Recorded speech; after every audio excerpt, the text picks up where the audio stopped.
tó ń gbé bí gíga. Ọ̀run àwọn ọ̀run, wọ́n yìn bàbá àgbà tó dá ayé. Ọ̀run àti ayé, wọ́n pariwo yíyẹ oṣù orúkọ rẹ̀, wọn ò pẹnu wọn mọ́. Wọ́n ṣe yíyẹ lọ́dọ̀ àgùntàn tí a pa, wọ́n ṣàríyá wájú rẹ̀ bàbá àgbà wọn. Ọ̀run àwọn ọ̀run o, wọ́n yìn bàbá àgbà tó máa tóbi. Ọ̀run àwọn ọ̀run.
Kí a gbàdúrà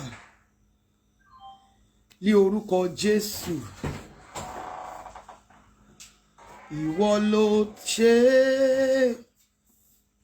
Ìwọ ló ṣe o bàbá, agbára ènìyàn kò tó nǹkan kan. Ìwọ ló ṣe o bàbá. A gbé orúkọ mímọ́ rẹ ga ní àárọ̀ yìí nítorí wípé ìwọ nìkan ni Ọlọ́run ò yí padà. Adúpẹ́ fún àánú tí a rí gbà, adúpẹ́ fún ojú rere, adúpẹ́ fún ìgbàlà orí ọ̀fẹ́. A gbé orúkọ mímọ́ rẹ ga alágbára nínú àwọn ọ̀run. A wá sọ wípé o ṣé Ọlọ́run ẹlẹ́dàá wa o. A wá sọ wípé o ṣé o Ọlọ́run gbogbo ayé. Adarí gbogbo ògo sí Ọlọ́run Ísírẹ́lì. Fún àánú tí a rí gbà, adúpẹ́ fún ojú rere. Adúpẹ́ fún iṣẹ́ ìgbàlà wa tí ó parí lórí igi àgbélébù. Adarí gbogbo ògo sí ọ wípé a tún rí àánú gbà láti wà láàrin àwọn alààyè. Fún ọ̀sẹ̀ tuntun tẹ́ jẹ́ kó ṣojú wa láyọ̀ àti àlàáfíà. Ọkàn wa yìn Ọlọ́run Ísírẹ́lì. Ọkàn mi yìn ọba ọ̀run. Mú ọrẹ wa sọ́dọ̀ rẹ̀. Wọ́tàwó sọ́ńtà dáríjì tàlàbà àyìnbí rẹ̀. Yìn Olúwa, yìn Olúwa, yìn ọba ìnípẹ̀kun. Yìn Olúwa, yìn Olúwa, yìn ọba àìnípẹ̀kun. A gbé orúkọ rẹ ga Ọlọ́run Ísírẹ́lì, ó ṣé. Olúwa gba ọpẹ́ wa. Nítorí pé ìwọ ni Ọlọ́run ó ń jọba títí ayérayé. Olúwa gba ẹ̀yìn wa. Gbogbo àìpé àti àbùkù ẹ̀ṣẹ̀ wa, Olúwa fàánú dáríjì. Ọlọ́run Ísírẹ́lì yà wá sí mímọ́. Adé síwájú rẹ ní àárọ̀ yìí, Olúwa jẹ́ á rí ọ. Bàbá ayérayé jẹ́ á rí ọ. Ní orúkọ Jésù olùgbàlà, àyíká àti àgbègbè wa dọwọ́ rẹ, Olúwa yà á sí mímọ́. Gbogbo iṣẹ́ òkùnkùn ní àyíká àti àyídà wa, Olúwa pa wọ́n run. A béèrè fún iná tó ṣáájú Olúwa tó jó àwọn ọ̀tá rẹ̀ yí káàkiri. láti jó gbogbo iṣẹ́ òkùnkùn ní àyíká àti agbègbè wa. Olúwa sọ iná rẹ kalẹ̀. Ní orúkọ Jésù olùgbàlà, ọwọ́ agbára ìyanu rẹ Olúwa nà jáde. Ọwọ́ agbára ìtúsílẹ̀, ọwọ́ agbára ìdáǹdè Olúwa nà jáde. Ní orúkọ Jésù olùgbàlà, lọ́wọ́lọ́wọ́ ẹ̀mí mímọ́ pẹ̀lú iná àṣẹ àti agbára Olúwa fi kún inú wa. Ẹ̀mí mímọ́ àti agbára ní orúkọ Jésù Olúwa gbé wọ̀ wá. Agbára má fi bí ṣe, má fi bí lọ, má fi bí dán wò. Agbára àjẹgbé, agbára àmúgbé, agbára àṣegbé, agbára àsọgbé, agbára àtẹ̀gbé, agbára àwògbé, agbára àjòkólégbé ní orúkọ Jésù Olúwa gbé wọ̀ wá. Agbára tó ń dá ibi padà sórí oníbi, agbára tó ń dá ìjì padà sórí oníjì, agbára tó ń dá ọfà padà sára ọlọ́fà, agbára tí ò ṣe é lépa, agbára tí ò ṣe é lémú, agbára tí ò ṣe é lépa, agbára tá ò fi ní ṣubú fún ẹnikẹ́ni dìde, agbára tí ń kọ́ni, agbára tí ń tọ́ni ní orúkọ Jésù olùgbàlà Olúwa gbé wọ̀ wá. Agbára tí ń mọ ẹ̀mí yàtọ̀, agbára tá ò fi ní jì sọ́fìn, agbára ìgbóhùn ìjìnlẹ̀, agbára ìríran ìjìnlẹ̀, agbára ìmọ̀ ẹ̀mí yàtọ̀, agbára tá ò fi dákẹ́ níbi tó ti yẹ ká dákẹ́, agbára tá ò fi sọ̀rọ̀ níbi tó ti yẹ ká sọ̀rọ̀, agbára tí yóò ṣáájú wa, agbára tí ò fi ní jẹ́ tá ò fi ní bọ́ sínú ọ̀fìn ayé. Agbára Ọlọ́run yìí ni a béèrè fún ní orúkọ Jésù Olúwa gbé wọ̀ wá.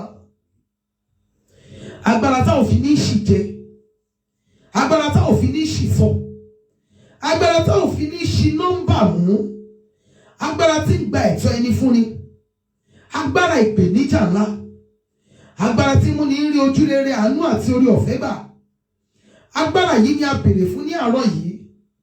Agbára tí ń bá ní rìn ìrìn àjò ayé ẹni láì fẹsẹ̀ kọ́ láì farapa.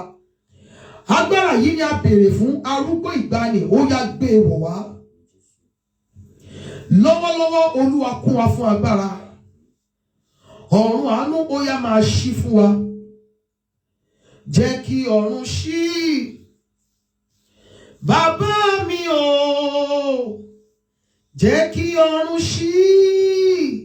Káyé mi dára, Jésù, jẹ́ kí ìjì dáwọ́ dúró, kórí mi sanre o, kí gbogbo ayé bá mi yìn ọ́ lógo. Lọ́wọ́lọ́wọ́ ọ̀run àánú ó yá máa ṣí fún wa. Ọ̀run àánú, ọ̀run ojú rere, ọ̀run ìmúṣẹ àdúrà ó yá máa ṣí fún wa. Ọ̀run ìgbédìde, ọ̀run ìrànlọ́wọ́, ọ̀run bíbọ́ lọ́wọ́ ìjì, bíbọ́ lọ́wọ́ ogun. Ní orúkọ Jésù Olúwa jọ̀ọ́ ṣí fún wa. A ó máa gbé ọ̀gá. Alágbára nínú àwọn ọ̀run lé ẹ̀rù wa lọ. Ẹ̀mí àwọn wòlíì lé ẹ̀rù wa lọ. Ọ̀rọ̀ wa ní orúkọ Jésù kó já sọ́pẹ́. A ó máa gbé ọ̀gá Ọlọ́run wa. Jésù Kristi Olúwa wa. Mọ́mí dádì ẹ jẹ́ pariwo orúkọ Jésù ní ìgbà mẹ́ta. Alágbára nínú àwọn ọ̀run, lọ́wọ́lọ́wọ́ jẹ́ kí ìṣẹ̀dá mi fọwọ́sowọ́ papọ̀ pẹ̀lú ògo mi. Ìpín mi gbọ́ ọ̀rọ̀ Olúwa, fọwọ́sowọ́pọ̀ pẹ̀lú ògo mi. Ọ̀pọ̀lọpọ̀ ní ògo, wọ́n yan ìpín rere wáyé, ṣùgbọ́n méjèèjì ti dá two different things. Òdòdì ni wọ́n ń ṣiṣẹ́ sí.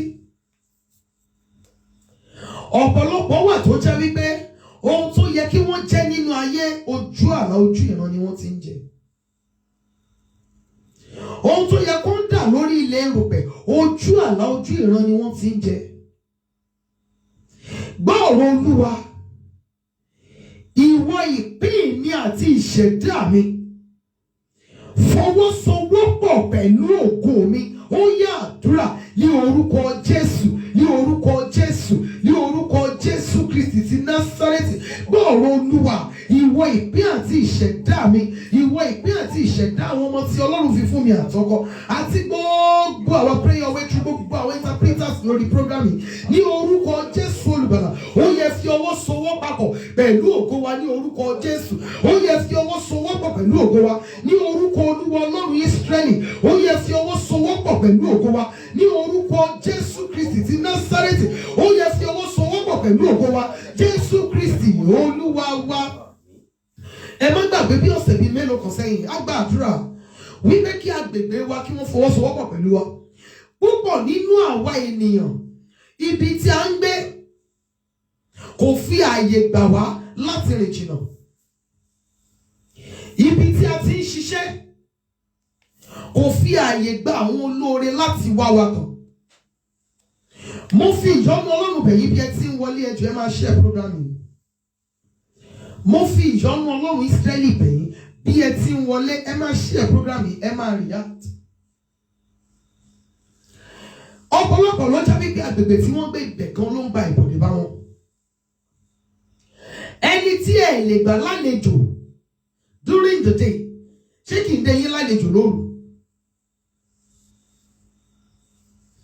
Wọ́n ní òkè òkun, ìlú òyìnbó. Ǹjẹ́ jẹ́ mọ̀ wípé àwọn ẹni ibi wà níbẹ̀?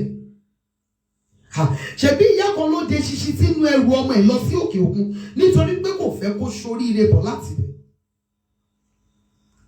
Ó di eṣinṣin sínú ẹrù ọmọ ẹ̀ lọ sí òkè òkun, ó tẹ̀lé lọ. Àyíká àti agbègbè ibi tí ẹni míì ń gbé ni ò jẹ́ kí ayé ẹ̀ kó ti dìde lẹ̀. Nítorí wípé kí ni àyíká àti agbègbè wọn ń ṣe lòdì sí wọn. Àyíká àti agbègbè wọn kò fọwọ́sowọ́pọ̀ pẹ̀lú wọn. A gba àdúrà yẹn bí ọ̀sẹ̀ bíi mélòó kan sẹ́yìn wípé àyíká àti agbègbè mi gbọ́ ọ̀rọ̀ Olúwa fọwọ́sowọ́pọ̀ pẹ̀lú mi. Àbí ọ̀run téèyàn mi ń gbé tó ti ń rìn, àbí ọ̀run tó sé tó tì mí. Ibi tí èèyàn mi ti ń operate ni ò jẹ́ káyé ẹ̀ tí ní ìtumọ̀. Èèyàn púpọ̀ ló ń gbọ́ wípé nínú oṣù báyìí ó máa ṣe ìgbéyàwó, nínú ọdún ìgangan ó máa ṣe ìgbéyàwó. Ṣùgbọ́n kọ̀ọ̀kan tó rí ni pé ó máa ń láàlá wípé òun ṣe ìnáwó lójú àlá. Wọ́n fi májẹ̀mú ìran rere ẹ̀ pamọ́ sójú ìran fún. Wọ́n fi ìmúṣẹ ìran ògo ẹ̀ wọ́n fi sí ojú àlá. Mọ́mì dádì ẹ̀ pariwo orúkọ Jésù ní ìgbà kejì. Ìpín mi àti ìṣẹ̀dá mi ẹ gbọ́ ọ̀rọ̀ Olúwa, ẹ fọwọ́sowọ́pọ̀ pẹ̀lú ògo mi. Táìbà tí ì ṣe program yìí mo fi ìyọ́nú Ọlọ́run bẹ̀ yẹn ṣe bẹ́ẹ̀. Ìpín àti ìṣẹ̀dá mi ẹ gbọ́ ọ̀rọ̀ Olúwa Ọlọ́run àwọn ọmọ mi. Ẹ fi ọwọ́ sowọ́pọ̀ pẹ̀lú ògo mi. Ìmúṣẹ ògo mi ò gbọdọ̀ wá sójú àlá lásán. Mo fẹ́ lo ògo mi lórí ilẹ̀ alààyè. Ìkan nínú orin mi sọ wípé èmi ti tẹ̀lẹ̀ ayé jẹ́ ń lè tẹ̀lẹ̀ yìí pẹ́ o. Mo ti tẹ̀lẹ̀ ayé jẹ́ ń gborí ilẹ̀ ṣe rere. Àwọn ènìyàn ti wà tí wọ́n ti wà nínú ìdílé mi. Wọ́n wá pẹ̀lú ògo wọn òrógo lò kí wọ́n tó lọ. Èmi ti tẹ̀lẹ̀ yìí o jẹ́ ń rógo lò kẹ̀mí tó lọ. Ayérayé yà sọ́dọ̀ mi ṣàánú fún mi ní àárọ̀ yìí. Ìṣẹ̀dá mi gbọ́ ọ̀rọ̀ Olúwa lọ́rùn àwọn ọmọ ogun fọwọ́sowọ́pọ̀ pẹ̀lú ògo mi. Ènìyàn púpọ̀ ló jẹ́ wípé nítòótọ́ Ọlọ́run ti pín yín ní ìpín wípé ọba ni yín. Ọlọ́run ti pín ìpín wípé wọ́n máa sìn ní abẹ́ yín ni. Ọlọ́run ti pín ìpín fún yín wípé àwọn èèyàn máa wárí ní abẹ́ yín ni. Ọ̀pọ̀lọpọ̀ ló jẹ́ wípé ohun tí Ọlọ́run fi fún yín bí ògo ó tó bọ́ àtìrandíran yín. Ṣùgbọ́n ibo lẹ ti ń lò ó? Ìran ògo tí ẹ gbọ́ yẹn, ibo ni ìmúṣẹ ti wá? Nítòótọ́ àwọn ènìyàn rí ìran sí yín. Wòlíì tó sọ fún yín wípé ẹni ńlá ni yín kì í ṣe wípé kò mọ nǹkan tí Ọlọ́run sọ fún un. wòlíì ò kì í ṣe wòlíì èké o. Wòlíì tó sọ fún yín yẹn wípé ẹ máa bímọ ẹ máa rọ́mọ gbẹ́jọ́ kì í ṣe wòlíì èké o. Wòlíì tó sọ fún yín wípé ẹ máa ṣe ìgbéyàwó kì í ṣe wòlíì èké o. Ṣùgbọ́n ìṣẹ̀dá yín ṣó fọwọ́sowọ́pọ̀ pẹ̀lú ògo yín. Ìṣẹ̀dá mi gbọ́ Olúwa, ìṣẹ̀dá mi gbọ́ Olúwa, ó yá fọwọ́sowọ́pọ̀ pẹ̀lú ògo mi ní orúkọ Olúwa Ọlọ́run Ísírẹ́lì. Fi ọwọ́ sowọ́pọ̀ pẹ̀lú ògo mi. Ó yá àdúrà ní orúkọ Jésù Kristi ti Násárẹ́tì. Ìṣẹ̀dá mi gbọ́ ọ̀rọ̀ Olúwa Ọlọ́run àwọn ọmọ ogun. Ó yá fi ọwọ́ sowọ́pọ̀ pẹ̀lú ògo mi. Ìṣẹ̀dá mi, ìṣẹ̀dá àwọn ọmọ tí Ọlọ́run fún ìṣẹ̀dá ọkọ̀, ìṣẹ̀dá gbogbo àwọn prayer working members, ìṣẹ̀dá gbogbo àwọn interpreters lórí àwọn programs yìí ní orúkọ Jésù Olùgbàlà. Ó yẹ gbọ́ ọ̀rọ̀ Olúwa, ẹ fi ọwọ́ sowọ́pọ̀ pẹ̀lú ògo wa ní orúkọ Jésù Olùgbàlà. Ìṣẹ̀dá wa gbọ́ ọ̀rọ̀ Olúwa Ọlọ́run àwọn ọmọ ogun, ẹ fi ọwọ́ sowọ́pọ̀ pẹ̀lú ògo wa ní orúkọ Jésù Kristi Olùgbàlà. Ìṣẹ̀dá wa gbọ́ ọ̀rọ̀ Olúwa, ó yẹ fi ọwọ́ sowọ́pọ̀ pẹ̀lú ògo wa. Jésù Kristi Olúwa wa. Ó ṣẹ̀ṣẹ̀ kó jẹ́ àdúrà tá a máa tẹnu mọ́ nìyí. Ó ṣẹ̀ṣẹ̀ kó jẹ́ àdúrà tá a máa tẹnu mọ́ nìyí.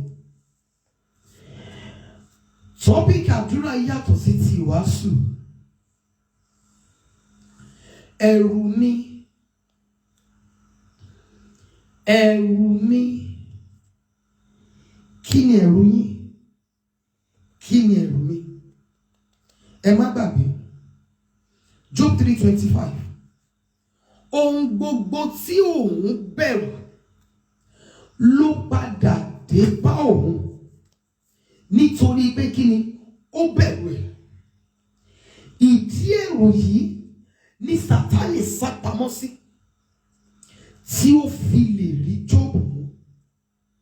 Ìbájẹ́ wípé Jóòbù ò kì í bẹ̀rù àwọn ohun tí ó bẹ̀rù. Bóyá Sátánì ìbá má rí ohunkóhun parun mọ́ ọwọ́ Jóòbù. Ẹ̀rù mi, my fear. Ibẹ̀ láti fẹ́ sọ̀rọ̀ Ọlọ́run ní àárọ̀ yìí. Ṣùgbọ́n ní báyìí a fẹ́ gba àdúrà. Gbọ́ ọ̀rọ̀ Olúwa. Ìṣẹ̀dá mi fọwọ́sowọ́pọ̀ pẹ̀lú ògo mi. Mọ́mì, ọ̀pọ̀lọpọ̀ abiyamọ wà. Ìṣẹ̀dá wọn ò fọwọ́sowọ́pọ̀ pẹ̀lú àwọn ọmọ wọn. Ìṣẹ̀dá wọn kò fi ọwọ́ sowọ́pọ̀ pẹ̀lú àwọn ọmọ wọn. Èrè ìdí nìyí tó jẹ́ wípé irú abiyamọ bẹ́ẹ̀ á kí ọwọ́ sápò, á fi ṣe nǹkan rẹ̀, á kí ọwọ́ sápò, á rí owó ná, á kí ọwọ́ sápò, á rí owó fi lò gbà. Ṣùgbọ́n lórí àwọn ọmọ ńkọ́, ìbànújẹ́ ni. Ìyá tó jẹ́ wípé ó ṣe ìgbéyàwó kó tó wọ ilé ọkọ, kí ló dé tó fi nira fún àwọn ọmọ ẹ̀ láti ní ọjọ́ ayẹyẹ bí ọjọ́ ìgbéyàwó? Ìṣẹ̀dá ọ̀pọ̀lọpọ̀ abiyamọ ti ṣe lòdì sí àwọn ọmọ tí wọ́n bí fúnra wọn. Inú tí wọ́n fi gbé ọmọ yẹn ti ṣe lòdì sí ọmọ wọn. Ọmú àyà wọn tí àwọn ọmọ wọn mú ti ṣe lòdì sí ọmọ wọn. A kì í ṣe irú àdúrà yìí ni ó yẹ káwọn abiyamọ kí wọ́n gbà dáadáa. Kì í ṣe irú àdúrà yìí ni ó yẹ kí àwọn abiyamọ ká fi ìtara gbà, ká fara ya nínú ẹ̀. Ìṣẹ̀dá mi gbọ́ ọ̀rọ̀ Olúwa, fọwọ́sowọ́pọ̀ pẹ̀lú ògo mi. Ìṣẹ̀dá mi gbọ́ ọ̀rọ̀ Olúwa Ọlọ́run àwọn ọmọ ogun, fi ọwọ́ sowọ́pọ̀ pẹ̀lú ògo mi. Kí ni ìdí tí ọmọ mi fi máa ń láàlárí ìyá ẹ̀? A ní màámi àjẹ́ ni wọ́n, alájẹ́ ni màámi. Ìyá mi gan yóò sì máa wà bí àjẹ́, yóò máa wà bí ẹni tí wọ́n bà lé lórí. Ìwà inú ìyá mi, òun ni òkùnkùn sápamọ́ sí lábẹ́ tó fi ń fi ẹgba na àwọn ọmọ. Mọ́mì, o lè jẹ́ abiyamọ, a lè jẹ́ abiyamọ ká sọ wípé a jẹ́ abiyamọ tòótọ́ ká ní unforgiving spirit. Kò sí bí àwọn ọmọ wa ṣe ṣẹ̀wá tó, tinútinú la fi ń bá wọn jà. Ọ̀nà ọ̀dà tí ìṣẹ̀dá wa tí òfin ní ṣe lòdì sáwọn ọmọ yẹn, ìwọ inú máa gbé ẹjọ́ àwọn ọmọ tí wọ́n máa rò káàkiri. Ìṣẹ̀dá ọ̀pọ̀lọpọ̀ ènìyàn ti ṣe lòdì sí ọmọ tí wọ́n bí. Bẹ́ẹ̀ gẹ́gẹ́ ni ìṣẹ̀dá àwọn òbí wa ní ọ̀pọ̀lọpọ̀ ìgbà tó ti ṣe lòdì sí wa. Ẹ má gbàgbé, kò sí ọmọ tí wọ́n bí tí wọ́n ní dárúkọ bàbá mọ́. Kò sí ọmọ tí wọ́n bí tí wọ́n ní dárúkọ ìyá ẹ̀ mọ́. nínú àwọn ọ̀run láti ṣàánú mi ní àárọ̀ yìí. Ìwọ ìṣẹ̀dá mi gbọ́ ọ̀rọ̀ Olúwa Ọlọ́run àwọn ọmọ ogun. Ó yá fọwọ́sowọ́pọ̀ pẹ̀lú ògo mi. Àbájọ tí ọ̀pọ̀lọpọ̀ fi ń wá iṣẹ́. Ẹni tí ò mọ̀ ṣètò yín ni wọ́n fún ní contract. Ẹni tí ò mọ̀ ṣètò yín ni wọ́n fún ní lẹ́tà iṣẹ́. Nítorí wípé ìṣẹ̀dá wọn agree pẹ̀lú ògo wọn ni.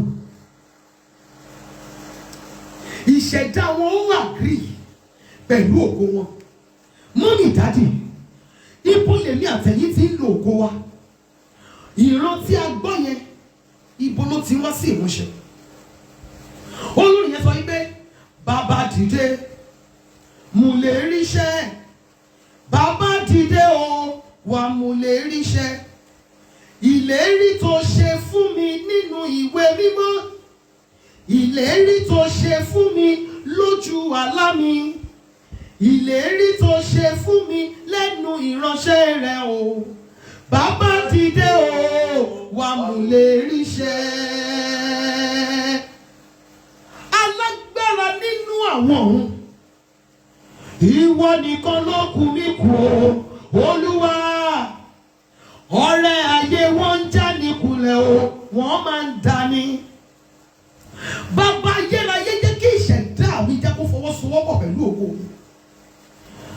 Mo fẹ́ dìde o, ẹ̀mí mímọ́ gbé ayé mi dìde kí ìgbà mi tó lọ.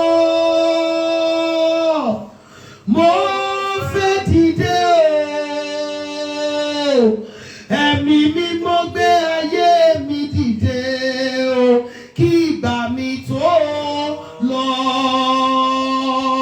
Arúgbó ọjọ́ jẹ́ kí ìṣẹ̀dá mi fọwọ́sowọ́pọ̀ pẹ̀lú ògo mi ní àárọ̀ yìí. Ó yá àdúrà ní orúkọ Jésù, ní orúkọ Jésù, ní orúkọ Jésù Kristi. Nínú ayé mi, lórí ayé àwọn ọmọ tí wọ́n lọ́rùn fún mi, lórí ayé ọkọ, lórí ayé gbogbo àwa tí a ń gba àdúrà yìí lọ́wọ́lọ́wọ́, ní orúkọ Jésù olùgbàlà. Ọlọ́run jẹ́ kí ìṣẹ̀dá wa jẹ́ kó fọwọ́sowọ́pọ̀ pẹ̀lú ògo wa. Ní orúkọ Jésù olùgbàlà, ìṣẹ̀dá wa gbọ́ ọ̀rọ̀ Olúwa, fọwọ́sowọ́pọ̀ pẹ̀lú ògo wa. Ní orúkọ Jésù olùgbàlà, ìṣẹ̀dá wa gbọ́ ọ̀rọ̀ Olúwa, fọwọ́sowọ́pọ̀ pẹ̀lú ògo wa. Ní orúkọ Jésù olùgbàlà, ìṣẹ̀dá wa gbọ́ ọ̀rọ̀ Olúwa, fọwọ́sowọ́pọ̀ pẹ̀lú ògo wa. Ní orúkọ Jésù olùgbàlà, ìṣẹ̀dá wa gbọ́ ọ̀rọ̀ Olúwa, fọwọ́sowọ́pọ̀ pẹ̀lú ògo wa. Jésù Kristi Olúwa wa. Ṣé nìkan máa ń wà nínú ìran?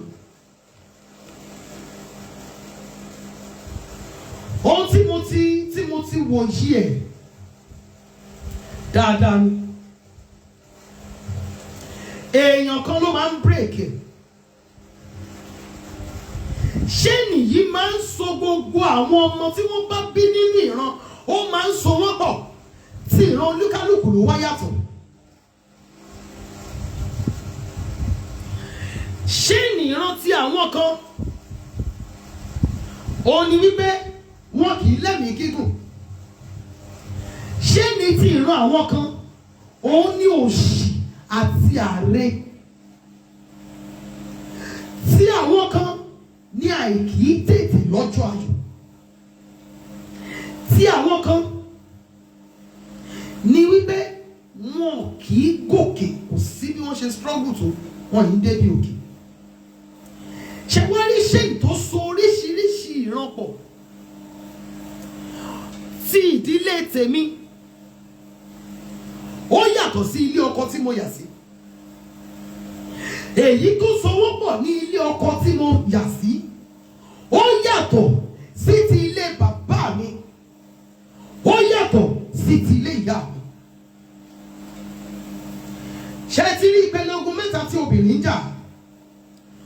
Obìnrin yóò jà ogun ilé ọkọ, yóò jà ogun ilé bàbá, yóò jà ogun ilé ìyá. Ṣé ní tó wọ́n máa ń so wọ́pọ̀ nínú ìran olúkálùkù yìí? Èèyàn kan ni Ọlọ́run máa ń lò láti break. Tó bá sọ wípé wọn kì í jẹ́nìyàn, bóyá wọ́n rí ẹni tó tètè dá Jésù Olúwa mọ̀ nínú irú ìran bẹ́ẹ̀, tó tètè fi ayé ẹ̀ fún Jésù, tó ké pe Ọlọ́run bí Jábésì ṣe ké pe Ọlọ́run. tí ìtàn Jábésì ò wá bẹ́ẹ̀ kó dẹ̀ lọ bẹ́ẹ̀, ẹ lọ ka Kíróníkù dáadáa. Lágbájá sì bí lágbájá, lágbájá sì bí lágbájá, lágbájá sì bí tàmẹ̀dù. Ibi tí ìran wọn parí sí nìyẹn. Ṣùgbọ́n nígbà tó dé orí ti Jábésì hàn náà, ìtàn yí padà. Tí èmi àtẹ̀yìn yóò bá bírèkì that chain tó so wọ́pọ̀ nínú ìran wa, tá ó bá bírèkì ẹ̀, ìṣẹ̀dá wa gbọ́dọ̀ fọwọ́sowọ́pọ̀ pẹ̀lú wa, ó gbọ́dọ̀ fọwọ́sowọ́pọ̀ pẹ̀lú ògo wa. Ohun tí mo gbèrú bí ògo, ìṣẹ̀dá mi gbọ́dọ̀ agree pẹ̀lú ẹ̀. Olúwayẹmí, ọbabìnrin ni ọ́. Ìṣẹ̀dá mi gbọ́dọ̀ gbà mí láàyè láti di ọbabìnrin. Olúwayẹmí, ó máa wí orílẹ̀-èdè púpọ̀. Ìṣẹ̀dá mi gbọ́dọ̀ agree pẹ̀lú ẹ̀.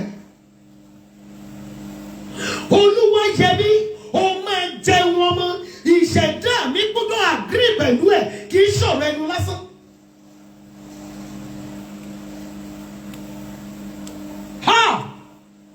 Tí èmi àtẹ̀yìn yóò bá jẹ́ nìyàn, tí nǹkan tí a gbé wá sáyé bí ògo tó bá máa farahàn, ìṣẹ̀dá wa gbọ́dọ̀ agree.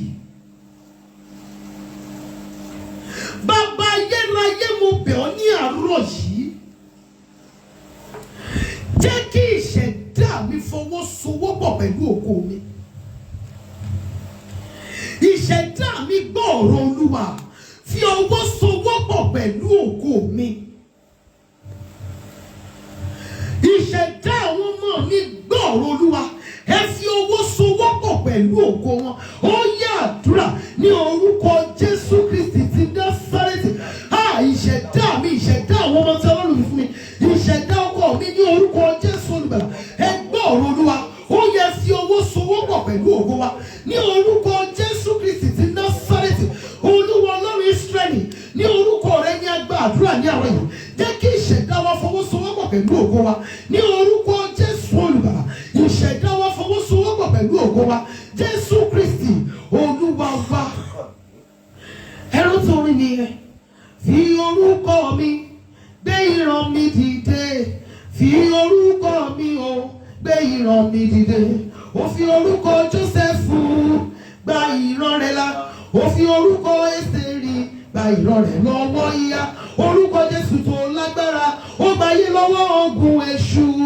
Fi orúkọ mi gbé ìran mi dìde. Jósẹ́fù ló bírèkì ṣéènì òṣì nínú ìran. Ìbá má jẹ́ wípé Jósẹ́fù ti lọ ṣáájú àwọn ìdílé sí ilẹ̀ Íjíbítì. Nígbà tí ìyàn bẹ̀rẹ̀, ebi ni bàbá wọn kù. Ẹ́sítérì,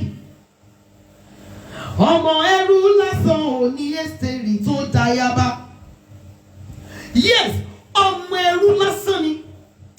Ẹ́sítérì ò ríran tiwa. Tó bá jẹ́ nínú ayé tá a wà yìí ni wọ́n fẹ́ sọ̀rọ̀ Ẹ́sítérì, wọ́n ní kò rẹ́ni bí. Wọ́n ní Ẹ́sítérì ò rẹ́ni bí. Ṣọ́rẹ́yàn bí mi, kò níyà kò ní bàbá. Èèyàn kan pẹ́lẹ́ tó tún máa jẹ́ bí fámìlì fún gateman. Sórí létí wá. Ṣùgbọ́n Ẹ́sítérì bírèkì ṣé nìkan ni. Nítorí wípé ní àsìkò tí ó tó, ìṣẹ̀dá Ẹ́sítérì fi ọwọ́ sowọ́pọ̀ pẹ̀lú ògo rẹ̀. Bíbélì wípé gbogbo àwọn tí wọ́n rí Ẹ́sítérì, wọ́n fẹ́ràn o. Ó rí àánú àti ojú rere gbà ní ọ̀dọ̀ gbogbo àwọn tó ń wò. Ó ti kọ́kọ́ bẹ̀ sí rí ìgbà lọ́dọ̀ olórí ìwẹ̀fà. Ìyẹn ti kọ́kọ́ bẹ̀ sí ṣe ojú rere tó special fún, nítorí wípé kí ni, nígbà tí àsìkò ìdìde Ẹ́sítérì tó, ìṣẹ̀dá ẹ̀ agree pẹ̀lú ògo rẹ̀.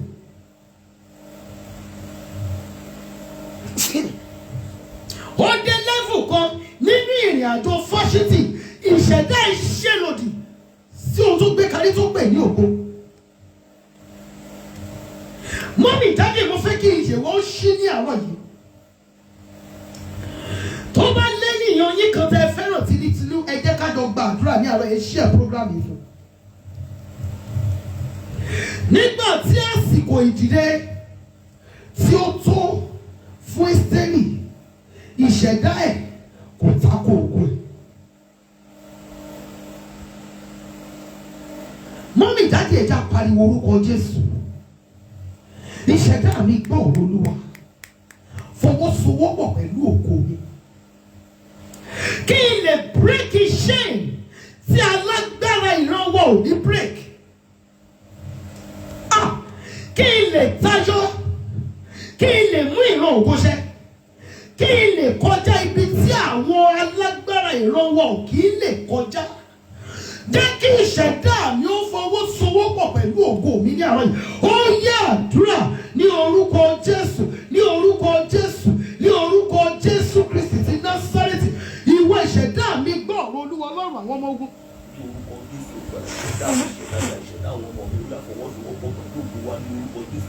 Ó yẹ fọwọ́sowọ́pọ̀ pẹ̀lú ògo wa. Ká lè bírèkì chain tí alágbára ìrànwọ́ ò rí bírèkì. Kí a lè kọjá ibi tí àwọn alágbára ilé wọn ò rí kọjá. Ẹ̀mí àwọn wòlíì abẹ̀ ní àárọ̀ yìí ní orúkọ Jésù Kristi ti Násárẹ́tì. Jẹ́ kí ìṣẹ̀dá wa fọwọ́sowọ́pọ̀ pẹ̀lú ògo wa. Ní orúkọ Jésù olùgbàlà, ìṣẹ̀dá wa gbọ́ ọ̀rọ̀ Olúwa, fọwọ́sowọ́pọ̀ pẹ̀lú ògo wa. Jésù Kristi Olúwa wa. Púpọ̀ nínú àwọn ènìyàn wa ni wọ́n bá notification mọ́. Mo fi ìyọ́nú Ọlọ́run bẹ̀ yín, ẹ máa share program yìí as many times as possible. This is an early program. Púpọ̀ nínú àwọn tí wọ́n wà in diaspora ló dá wípé àsìkò yìí ó máa ń bọ́ sí ìṣòro lọ́dọ̀ wọn. Àsìkò yìí máa ń bọ́ sí alẹ́ lọ́dọ̀ àwọn kan. Àsìkò yìí máa ń bọ́ sí bíi àárọ̀ the same time with Nigeria ní ọ̀dọ̀ àwọn kan, ṣùgbọ́n kọ̀ọ̀kan ni. Bíbélì sọ yìí kó ní kẹ́pẹ́ mi, èmi ó sì dá Ọlọ́run, èmi ó fi òun láti alágbára tí ìwọ kò tí mo èmi ó fi hàn. Ó ní ní ọjọ́ tí mo bá kígbe, àwọn ọ̀tá mi yóò pẹ̀yìn dà. Ẹ̀wù tí a oh God, ẹ jọ̀ọ́ mo bẹ̀ yín ni. Mo mọ̀ wípé oríṣiríṣi la máa ṣẹlẹ̀. Mi ò gba offering, mi ò gba ìdámẹ́wàá lórí program yìí.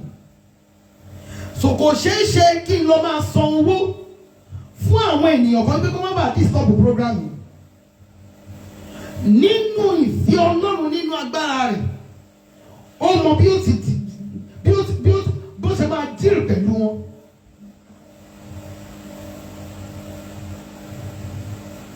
So ẹ jọ̀ọ́ mo forúkọ Ọlọ́run bẹ̀ yín, ẹ̀yin tẹ́ ti ní orí ọ̀fẹ́ láti wọlé easily, ẹ jọ̀ọ́ ẹ máa bá mi share program yìí. Mi ò gbé ọrẹ lórí program yìí, so kò ṣeé ṣe o kí n lọ máa san owó fún àwọn ọmọ Bẹ́líálì wípé kí wọ́n má bàa disturb program yìí mọ́. Ṣùgbọ́n kọ̀ọ̀kan ni mo mọ̀. Okay, nǹkankan ni mo mọ̀. Tí Ọlọ́run bá máa bẹ̀rẹ̀ pẹ̀lú wọn, wọn ò ní lè ya ibi tí wọ́n ti ṣẹ̀ sí, wọn ò ní lè ya bẹ̀tọ̀. Mọ́mì dáàdì ẹ̀ pariwo orúkọ Jésù. Nígbà tí ìṣẹ̀dá ènìyàn bá ṣe lòdì sí ògo rẹ̀, ayé ènìyàn máa dúró. Gbogbo iṣẹ́ tó ń ṣe máa dàbí wípé kò mọ̀ ọ́ ṣe. Ó nìyẹn sọ wípé ayé mi tó dúró yára máa rìn, ayé mi tó rìn yára máa sáré, ayé mi tó sáré yára máa fò. Lórúkọ Jésù mo pa láṣẹ, ayé mi dìde. Ìwọ ìṣẹ̀dá mi gbọ́ ọ̀rọ̀ Olúwa Ọlọ́run àwọn ọmọ ogun. Fọwọ́sowọ́pọ̀ pẹ̀lú ògo mi. Èyí tí mo rìn bí ọmọ aláìlógòjó tó gẹ́. Èyí tí mo lo ìgbésí ayé mi bí ẹni tí ológo yìí ó ti tó gẹ́. Ìwọ ìṣẹ̀dá mi gbọ́ ọ̀rọ̀ Olúwa Ọlọ́run àwọn ọmọ ogun. fi ọwọ́ sowọ́pọ̀ pẹ̀lú ògo mi kí orílẹ̀-èdè lè mọ̀ wípé mo ráyé wá, kí ìwásáyé mi nínú ìran mi lè ní ìtumọ̀. Ìṣẹ̀dá mi fọwọ́sowọ́pọ̀ pẹ̀lú ògo mi. Ó yá àdúrà ní orúkọ Jésù. Orúkọ Jésù, ìṣẹ̀dá mi fọwọ́sowọ́pọ̀ pẹ̀lú ògo mi. Ní orúkọ Jésù, ìṣẹ̀dá mi ìṣẹ̀dá àwọn ọmọ mi fọwọ́sowọ́pọ̀ pẹ̀lú àwọn ògo wa. Ní orúkọ Jésù gbà kábà lè mọ̀ pé ara ilé wa. Ní orúkọ Jésù olùgbàlà, ìṣẹ̀dá wa fọwọ́sowọ́pọ̀ pẹ̀lú ògo wa. Ní orúkọ Olúwa Ọlọ́run Ísírẹ́lì, ìṣẹ̀dá wa fọwọ́sowọ́pọ̀ pẹ̀lú ògo wa. Ní orúkọ Jésù Kristi olùgbàlà, ìṣẹ̀dá wa fọwọ́sowọ́pọ̀ pẹ̀lú ògo wa. Ní orúkọ Jésù, kí orílẹ̀-èdè lè mọ̀ wípé aráyé wá, kí àwọn ìran wa lè mọ̀ wípé wọ́n rọ́mọ bí. Ìṣẹ̀dá wa fọwọ́sowọ́pọ̀ pẹ̀lú ògo wa. Jésù Kristi Olúwa wa. Olúwa, nínú ọ̀sẹ̀ tuntun tí mo wà yìí, fi àyè gba ìdìde mi. Nínú ọ̀sẹ̀ tuntun tí mo wọ̀ yìí, arúgbó ọjọ́, fi àyè gba ìdìde mi. Olórin yẹn sọ wípé wá fún mi níbùkún àgbà ìyanu, wá fún mi níbùkún àgbà ìyanu, torí mo ti mọ̀ ọ́ Jésù. Wá fún mi níbùkún àgbà ìyanu lọ́dún yìí, wá fún mi níbùkún àgbà ìyanu lọ́sẹ̀ yìí.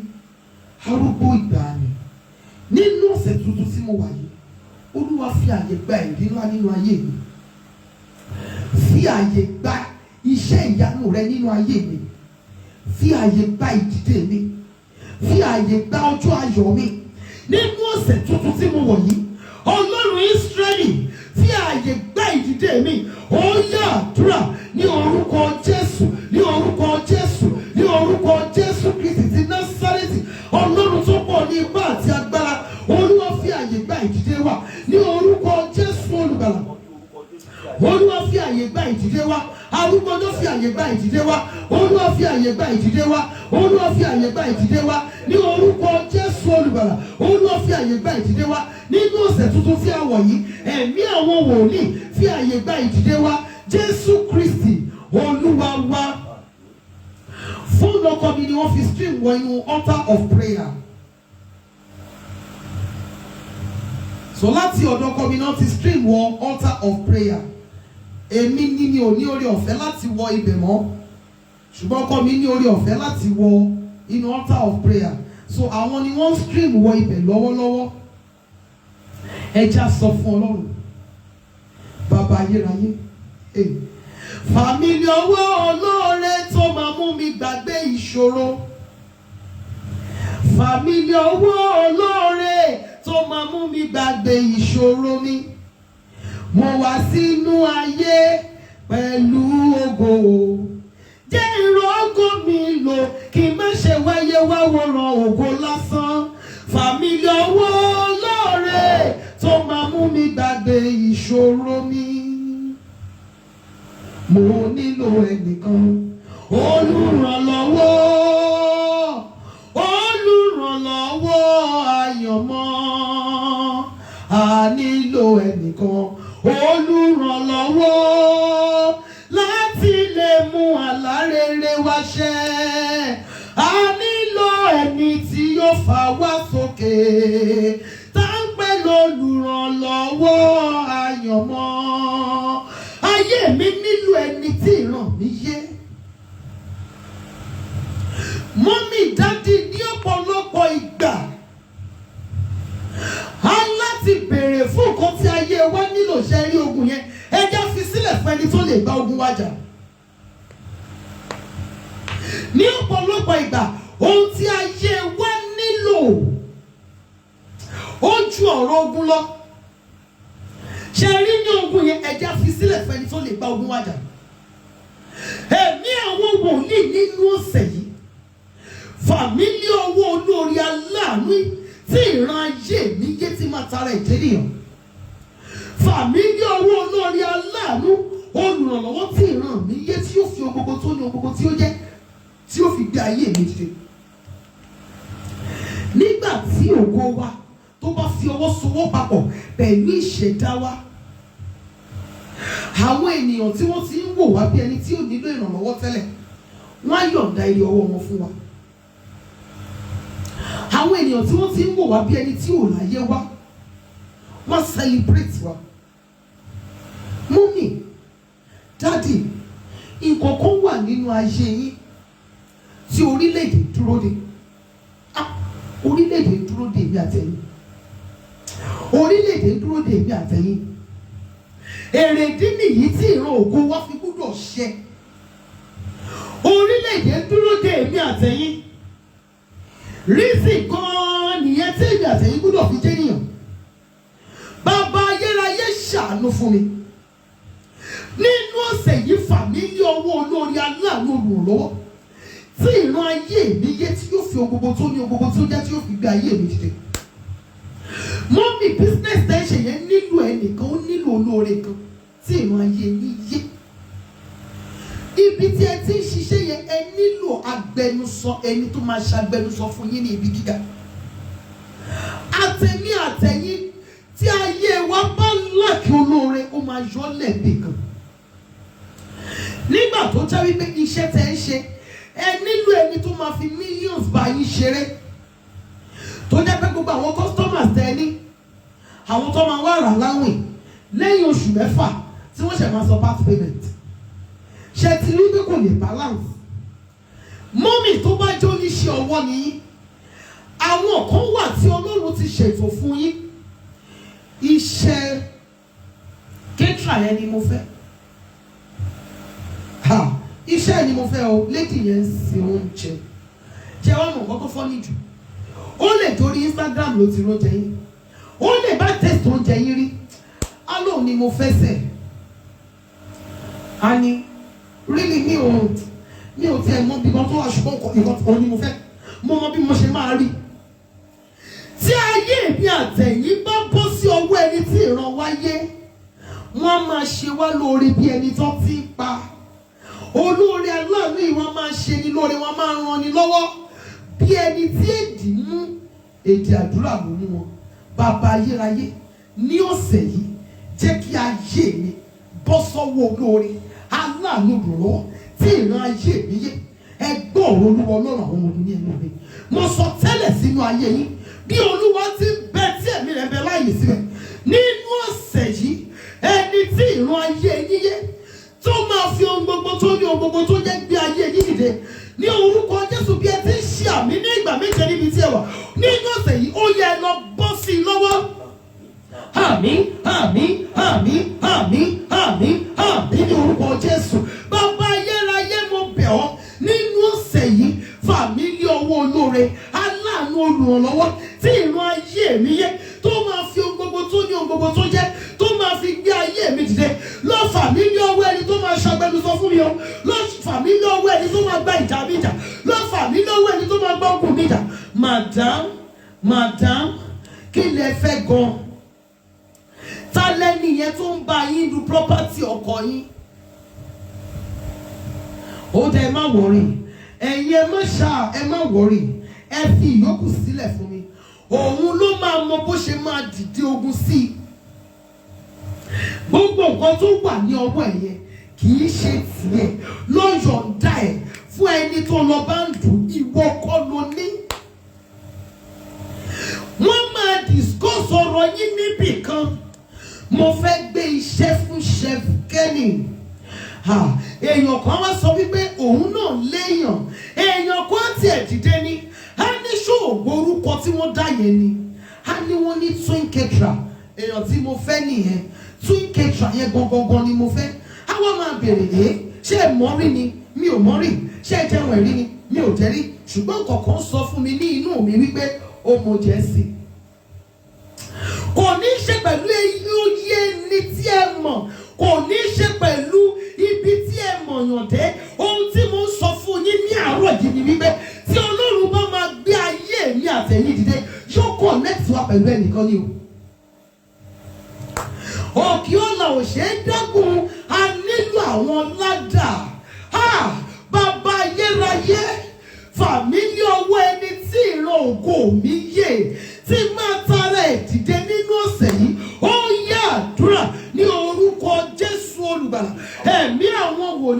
àtẹ̀mí àtàwọn ọmọ tí ó fi fún mi àtọkọ. Fà wá ní ọwọ́ olóore tí ìran ayé wa yé, tá a máa tara wọn dìde, tá a máa tara wọn jẹ́nìyàn ní orúkọ Jésù Olùgbàlà.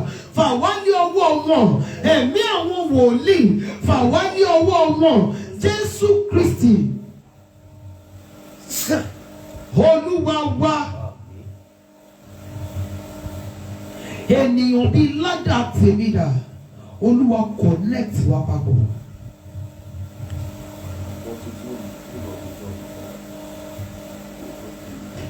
Ènìyàn bíi ládà tí máa tara ẹ̀ gòkè ọ̀làjà.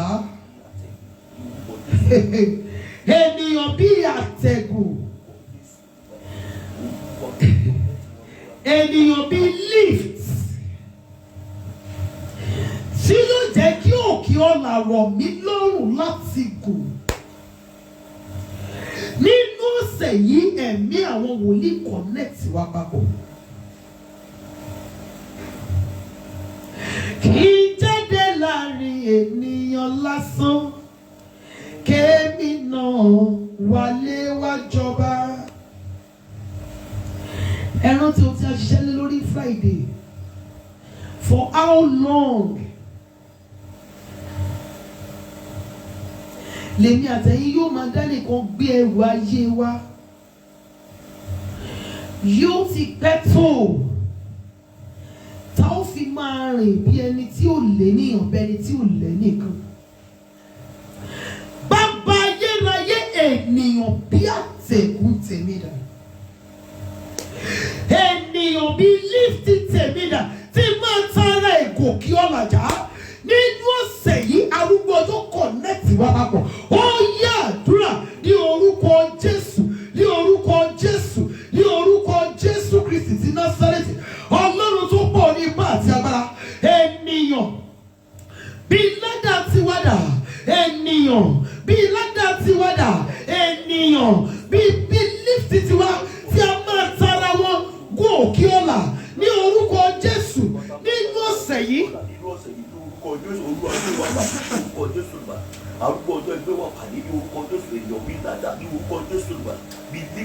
Ènìyàn bí ládà, ènìyàn bí lift, tá ó tara wọn dìde, tá ó tara wọn gòkè nínú ọ̀sẹ̀ yìí. Arúgbó ọjọ́ kọ̀nẹ́tì wa papọ̀ ní orúkọ Jésù Olùgbàlà. Olúwa kọ̀nẹ́tì wa papọ̀. Ẹ̀mí àwọn wòlíì, Olúwa kọ̀nẹ́tì wa papọ̀. Jésù Kristi Olúwa wa. Mọ́mí dádì àtẹ̀mí àtẹ̀yìn a lè dá ayé wa ṣe. Àwọn kan wà tí Ọlọ́run yóò lò fún wa bíi ládà, bíi lift, bíi staircase. Ṣé ẹ mọ̀ wípé iṣẹ́ nǹkan mẹ́tẹ̀ẹ̀ta tí mo sọ yìí, ṣé ẹ mọ̀ bó yàtọ̀?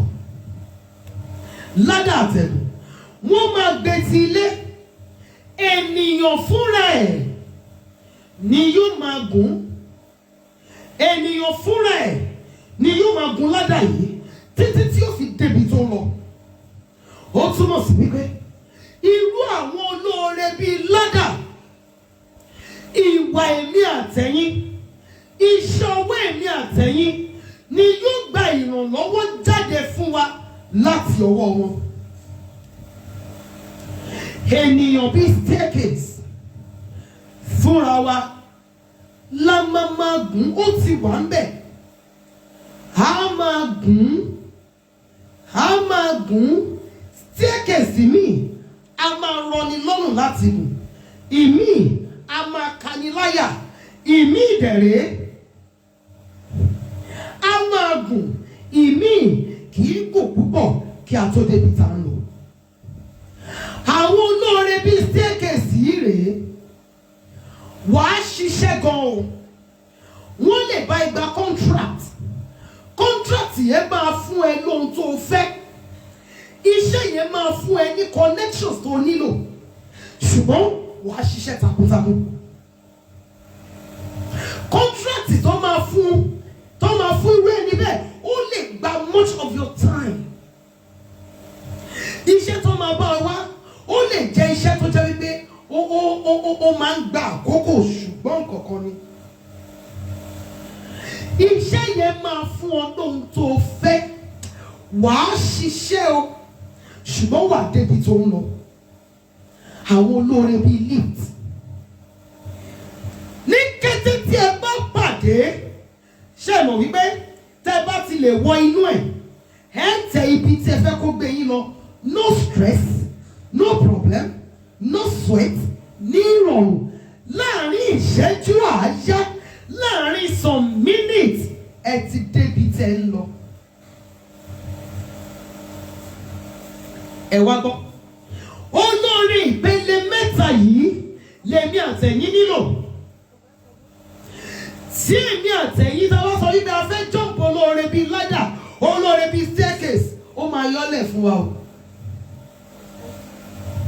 Ó náà kọ́kọ́ kọjá olóòlẹ́kọ̀ọ́ ta ní teacher ẹ̀.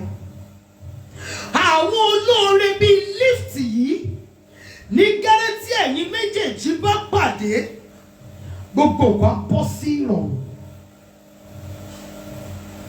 Fúnra ẹ̀ àwọn ni a ń pè ní ọwọ́ ọlọ́wọ́ tí ń bá ní gbé ẹrù ẹni, ẹsẹ̀ ẹlẹ́sẹ̀ tí ń bá ní sá eré ayé ẹni. Oh, need anything. Iṣẹ́ tó máa fún ẹ gan.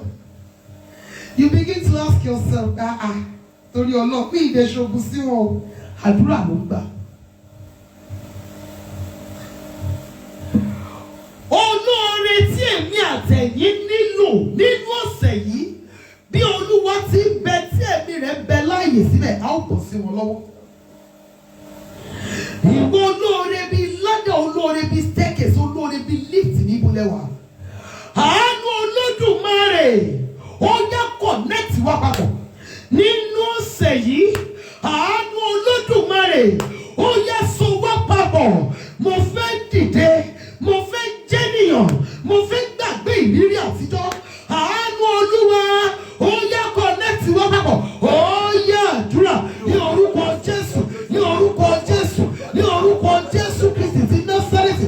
Ọlọ́run tó pọ̀ ní ìgbà àtẹ̀bára, àtẹ̀mí àtàwọn ọmọ tí Ọlọ́run fún mi àtọkọ, àti gbogbo àwọn tí ọjọ́ ń gbà àdúrà yìí lọ́wọ́, àti gbogbo àwọn interpreters lórí program yìí. Olóore bíi ladder wa, olóore bíi staircase wa, olóore bíi lift wa, níbo ni ẹ wà? Ẹ̀mí àwọn wòlíì nínú ọ̀sẹ̀ yìí. Ó yá connect wá papọ̀ nínú ọ̀sẹ̀ yìí. Olúwa connect wá papọ̀ nínú ọ̀sẹ̀ yìí. Arúgbó ọjọ́ connect wá papọ̀. Ẹ̀mí àwọn wòlíì ó yá connect wá papọ̀ ní orúkọ Jésù.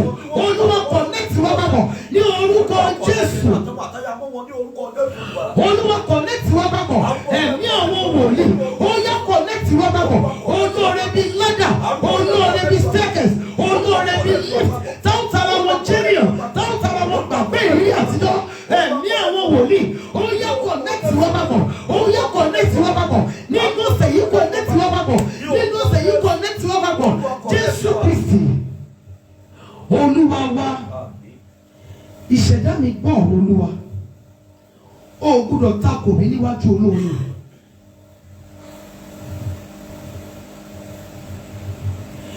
Ìpín àti ìṣẹ̀dá mi gbọ́ ọ̀rọ̀ Olúwa. O ò gbúdọ̀ ṣe lòdì sí mi níwájú olóore.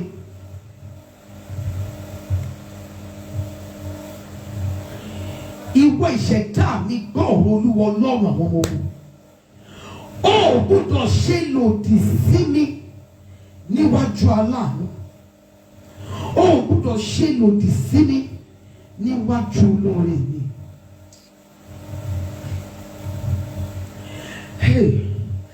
Nígbà tí wọ́n bá ń pe ẹni míì tí wọ́n fẹ́ gbéṣẹ́ gidi fún, nígbà yẹn ni àwọn ẹni bí ilé wọn tó máa lọ yá nẹ́tíwọ̀kì tó ń lò tó máa lọ yá lò fún, wọ́n máa sọ pé not reachable, not available, wọ́n tẹ̀lé sọ pé switched off. Bàbá mi àti Ọlọ́run mi, ìṣẹ̀dá mi má jò takò mí níwájú olóore. Ìṣẹ̀dá mi má jò takò mí níwájú aláàánú. Ẹ wá jẹ́ ká fi ẹyọ kan yín kún. Olúwa, oore mi má jò gba wájú ọ̀tá alátakò mi kọjá. Oore mi, ire mi má jò gba wájú ọ̀tá alátakò mi kọjá o. ẹ lè pe lọ́rẹ̀ẹ́, ẹ lè sọ pé ó nífẹ̀ẹ́ yín gan-an, ṣe mọnú ẹ̀ ni. Yorùbá sọ wípé inú lènìyàn wà, inú báyìí lènìyàn wà, ṣe mọnú ẹ̀. Ọlọ́run ṣàánú mi, ire mi má jò gbáwájú ọ̀tá látakò mi kọjá, ìṣẹ̀dá mi má jò takò mi níwájú olórí aláàánú àti olùrànlọ́wọ́ mi. Ìṣẹ̀dá mi gbọ́ ọ̀rọ̀ Olúwa, ó gbọ́dọ̀ takò mí níwájú olórí aláàánú mi. Ó yẹ àdúrà ní orúkọ Jésù, ní orúkọ Jésù, ní orúkọ Jésù Kristi ti Násárẹ́tì. Àtẹ̀mí àtàwọn ọmọ tí Ọlọ́run fún mi àtọkọ àti gbogbo àwọn tí a jọ ń gbàdúrà lọ́wọ́lọ́wọ́ àti gbogbo àwọn interpreters lórí programme ní orúkọ Jésù olùgbàlà. Ìṣẹ̀dá wa kò ní takò wá níwájú olóore, níwájú aláàánú, níwájú olùrànlọ́wọ́. Ìṣẹ̀dá wa kò ní takò wá ní orúkọ Jésù olùgbàlà. Ìṣẹ̀dá wa kò ní takò wá ní orúkọ Jésù olùgbàlà. Ire wa kò ní gbáwájú alátakò wa kọjá ní orúkọ Jésù Kristi ti Násárẹ́tì. Ire wa, ìgbéga wa, ìdìde wa ní orúkọ Olúwa Ọlọ́run Ísírẹ́lì kò ní gbáwájú ọ̀tá alátakò wa kọjá. Jésù Kristi Olúwa wa. Mo ti fẹ́ lọ sínú ọ̀rọ̀ Ọlọ́run, ṣùgbọ́n ẹ̀mí Ọlọ́run ní ká gba àdúrà yìí. Mọ́mì dáàdì ẹ jọ̀ọ́ gbé ọwọ́ ọ̀tún yín sókè níbi tí ẹ wà. Ẹ pe orúkọ Jésù. Olúwa, ewu iná má jò wù mí. Mo fi ìyọ́nú Ọlọ́run bẹ̀ yín, ẹ jọ̀ọ́ gba àdúrà yìí. Olúwa, ewu iná má jò wù mí. Iná nípa ti ara, iná nípa ti ẹ̀mí, iná ẹ̀lẹ́tíríkì ni, iná ti kíchìn ni. Ọlọ́run Ísírẹ́lì mo bẹ̀ ọ́, ewu iná má jò wù mí, má jẹ́ rí ìjàmbá iná. Mọ́mì dáàdì ẹ gba àdúrà yìí. Mo fi ìyọ́nú Ọlọ́run bẹ̀ yín, ẹ gba àdúrà yìí. Ọlọ́run tó pọ̀ ní ipá àti agbára mo bẹ̀ ọ́, ewu iná má jò wù mí, ìjàmbá iná má jò ṣẹlẹ̀ sí mi. Ó yá àdúrà ní orúkọ Jésù Kristi ti Násárẹ́tì. Ọlọ́run tó pọ̀ ní ipá àti agbára mo bẹ̀ ọ́, ewu iná má jò wá àtẹ̀mí àtàwọn ọmọ tí ó fi fún mi àtọkọ àti gbogbo àwa tí a ń ké pè ọ́ ní àárọ̀ yìí. Ewu iná má jò wá o, ewu iná má jò wá, iná ara iná ẹ̀mí má jò jó wa. Má jàrí ìjàmbá iná, má jàrí ìjàmbá iná, má jàrí ìjàmbá iná, má jàrí Jésù Kristi Olúwa wa. Jésù Olúwa wa. Mú mi dájú ẹja gbàdúrà yìí lẹ́ẹ̀kejì. Olúwa, ewu iná má jò wù mí, ewu iná má jò wù mí. Áńgẹ́lì iná tó fẹ́ jà lọ́wọ́lọ́wọ́ yìí má jò yálé mi. Ewu iná má jò wù mí, iná má jò bẹ̀rù mi jẹ́, iná má jò bà ìní mi jẹ́. Ewu iná má jò wù mí. Ó yá àdúrà ní orúkọ Jésù, ní orúkọ Jésù, ní orúkọ Jésù Kristi. Ọlọ́run tó pọ̀ ní ipá àti agbára, àtẹ̀mí àtàwọn ọmọ tí ó fi fún mi àtọkọ àti gbogbo àwọn tí a jọ ń gbàdúrà ní àwọn yìí. Ní orúkọ Jésù, ewu iná má jò wá, ewu iná má jò wá, ewu nípa tara nípa tí àbí má jò wá. Ní orúkọ Jésù olùgbàlà, ewu iná má jò wá o, ewu iná má jò wá. Ní orúkọ Olúwa Ọlọ́run Ísírẹ́lì, ewu iná má jò wá. Jésù Olúwa wa. Ní ẹlẹ́ẹ̀kẹta, arúgbó ọjọ́ ṣàánú fún mi. Áńgẹ́lì iná má jò wọ ilé mi o. Áńgẹ́lì iná tó fẹ́ jà tó fẹ́ pa àwọn ènìyàn ọ̀run má jò wọ ilé mi. Sọ ilé mi di ilẹ̀ Góṣẹ́nì. Ọlọ́run ṣàánú fún mi. Ewu iná má jò wù mí, ewu iná má jò wù mí. Iná ara iná ẹ̀mí má jò jó mi. Ó yá àdúrà ní orúkọ Jésù. Ọlọ́run tó pọ̀ ní ipá àti agbára bẹ̀ ọ́ ní àwọn yìí. Ewu iná má jò wù wá. Ní Olúwa ti bẹ tí ẹ̀mí rẹ̀ bẹ láyè síbẹ̀. Áńgẹ́lì iná tó fẹ́ ṣọṣẹ́ ní orúkọ Jésù má jò wọ ilé wa. Olúwa sọ ilé wa di ilẹ̀ Góṣẹ́nì tí ibi kì í wọ̀. Iná ara iná ẹ̀mí má jò jó wa. Ní orúkọ Jésù Kristi Olúwa wa. Jésù Olúwa wa. Kó tó di wípé a lọ sínú ọ̀rọ̀ Ọlọ́run fún gbogbo àwọn ọmọ wa tí wọ́n ń bẹ̀rẹ̀ wàhẹ́ẹ̀kì lẹ́nìí. Mo ti post ẹ̀ lánàá, ó ṣeé ṣe kí ẹ má rí i. Gbogbo àwọn ọmọ tí wọ́n ń bẹ̀rẹ̀ wàhẹ́ẹ̀kì lẹ́nìí, tó bá jẹ́ wípé ọ̀dọ̀ yín ni àwọn ọmọ yẹn wà, ẹ̀yin fúnra yín ẹ ka Psalm 138 sínú omi bí abiyamọ. Psalm 138 ẹ kà sínú omi, ẹ gba àdúrà sínú omi yẹn, ẹ jẹ́ kó mú. Tó bá jẹ́ wípé ọmọ yẹn ò sí tòsí yín bóyá ó wà body nouns, ẹ sẹ́ǹsì wípé kó ka Psalm 138 sínú omi, kó mu omi yẹn. lórúkọ Jésù olùgbàlà àwọn ọmọ wa máa ṣàṣeyọrí ní orúkọ Olúwa, wọn ò ní ṣe àṣetì, ogun ò ní dá wọn dúró ní orúkọ Jésù olùgbàlà. pépà wọn á rí àánú gbà, olóògbògóró ọlọ́tí ẹni bí ní orúkọ Jésù olùgbàlà kò ní bá tàwọn ọmọ wa jẹ́. 138 Psalm 138 ẹ kà á sí omi kẹjẹ kí àwọn ọmọ yẹn mú, yóò dára fún wa ní orúkọ Jésù. Kí ló ń sáfẹ́ bára wa sọ̀rọ̀ Ọlọ́run lé lórí ní àárọ̀ yìí? Ẹ̀rù mi, ẹ̀rù mi, my fear. Ẹ jẹ́ kí a bẹ̀rẹ̀ báyìí. Kí ló ń bà ọ́ lẹ́rù kò wí? Ẹ̀rù kò sínú ọkàn mi, torí Jehovah ń bẹ láàyè o. Ẹ̀rù kò sínú ọkàn mi. Kí ni a pè ní ẹ̀rù? Kí la lè pè ní ẹ̀rù? Fear is an unpleasant emotion caused by the threat of danger, pain, or harm. Ìbẹ̀rù jẹ́ ohun tó máa ń ṣẹlẹ̀ sí ènìyàn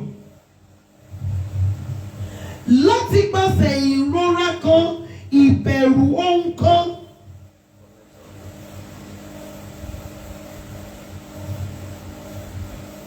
Yes, read that Psalm, Psalm 138. Ẹ kà sínú omi kí ẹ mú. Ìbẹ̀rù jẹ́ ohun tí ó jẹ́ wípé ó máa ń kó ara jọ nípa fífi ààyè gba ìrora, nípa fífi ààyè gba àwọn nǹkan tó ti ṣẹlẹ̀ sí wa sẹ́yìn, fífi ààyè gbà bí wípé ó sì fẹ́ padà ṣẹlẹ̀ tàbí ó ń ṣẹlẹ̀ sí wa lọ́wọ́.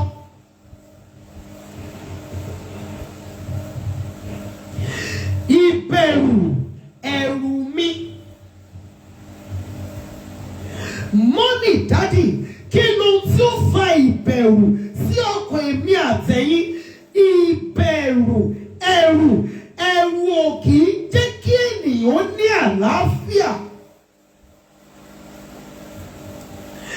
Ẹ̀rù á máa jẹ́ kí ènìyàn ṣì nǹkan ṣe ní ọ̀pọ̀lọpọ̀ ìgbà.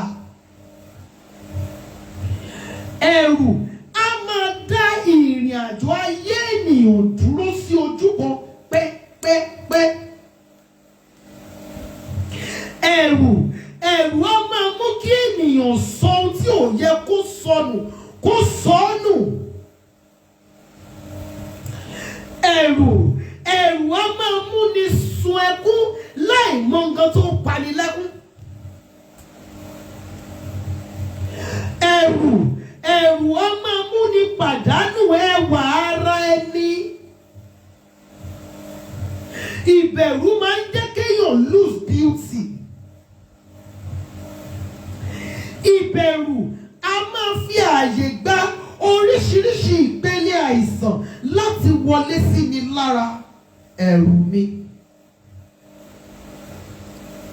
Ẹ jẹ́ kí a lọ sínú ìwé onísáàmù yẹn.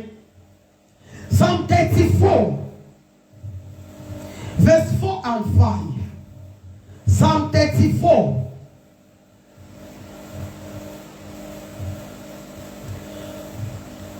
Èmi ṣe àfẹ́rí Olúwa, ó sì gbóhùn mi, ó sì gbà mí kúrò nínú gbogbo ìbẹ̀rù mi.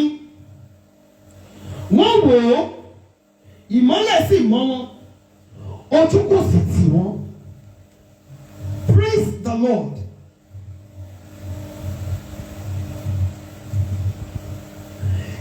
Kí ni nǹkan tí ó ń fa ìbẹ̀rù sí ọkàn èmi àtẹ̀yìn? Àwọn kọ̀ọ̀kan máa ń fa ìbẹ̀rù sí ọkàn wa. Àwọn nǹkan tí a bá rí wípé ó ṣẹlẹ̀ sí àwọn ènìyàn, yálà wọ́n súnmọ́ wa tàbí a gbọ́ nípa wọn, tó bá wọ́n jẹ́ wípé a fẹ́ máa rí irú traces àwọn irú ìrírí bẹ́ẹ̀, a máa fa ìbẹ̀rù sínú ọkàn ènìyàn. Ẹ̀rù mi.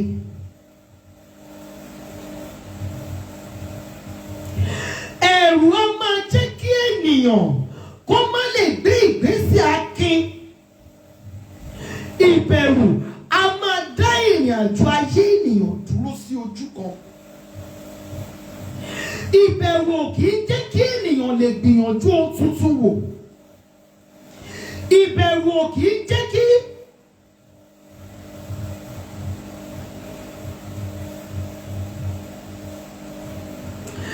ìbẹ̀rù ò kì í jẹ́ kí ènìyàn kí ó lè ṣe nǹkan yàtọ̀ sí bí àwọn ènìyàn ṣe ń ṣe tiwọn.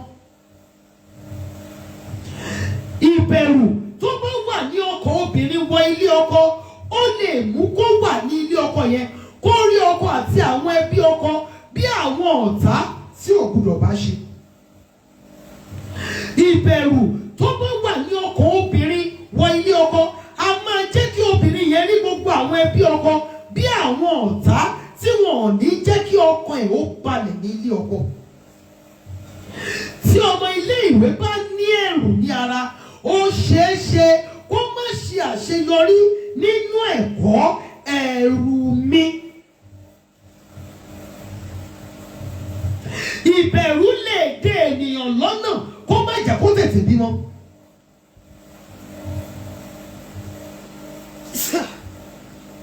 Ìbẹ̀rù lè ṣe kí ènìyàn má tètè rọ́mọ gbẹ́jọ́. Ìbẹ̀rù lè fà á kí ènìyàn má ní àṣeyọrí ohun rere bí ó ti ń wù kó mọ. Ẹ̀rù mi. Ẹ̀rù á máa bà ohun tí ó dára jẹ́ mọ́ ènìyàn lọ́wọ́. Job 3:25.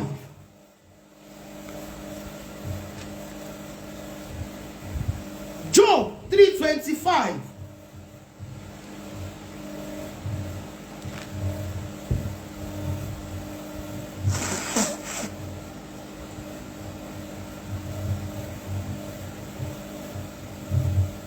Nítorí pé ohun náà tí òun bẹ̀rù gidigidi ni ó dé bá òun yìí, ẹ̀rù ohun tí òun bà ni ó sì dé sí òun yìí. Bàbá Job ló sọ̀rọ̀ níbí. Ohun gbogbo tí àwọn bẹ̀rù òun ló dé bá àwọn yìí. Kí ni bàbá yìí bẹ̀rù? Ó bẹ̀rù ikú ọmọ. Ó bẹ̀rù wípé kó o má pàdánù ohun gbogbo tí òun ní. Ó bẹ̀rù wípé kí o má sọ ipò ọlá nù. Gbogbo tí Jóòbù bẹ̀rù pátápátá ni ó dé bá. Now, ní ibi tí èmi àtẹ̀yìn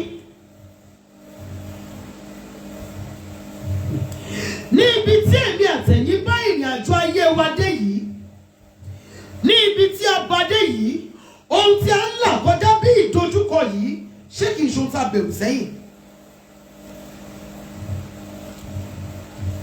Ṣé èmi àtẹ̀yìn, ṣé ọkàn wa balẹ̀ ní gẹ́rẹ́ ta wọ ní ìgbéyàwó?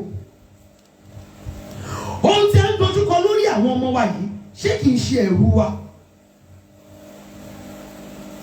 Ìwà tí ọkàn wa ń wù yìí, ṣé kìí ṣe ara ìbẹ̀rù ọkàn wa?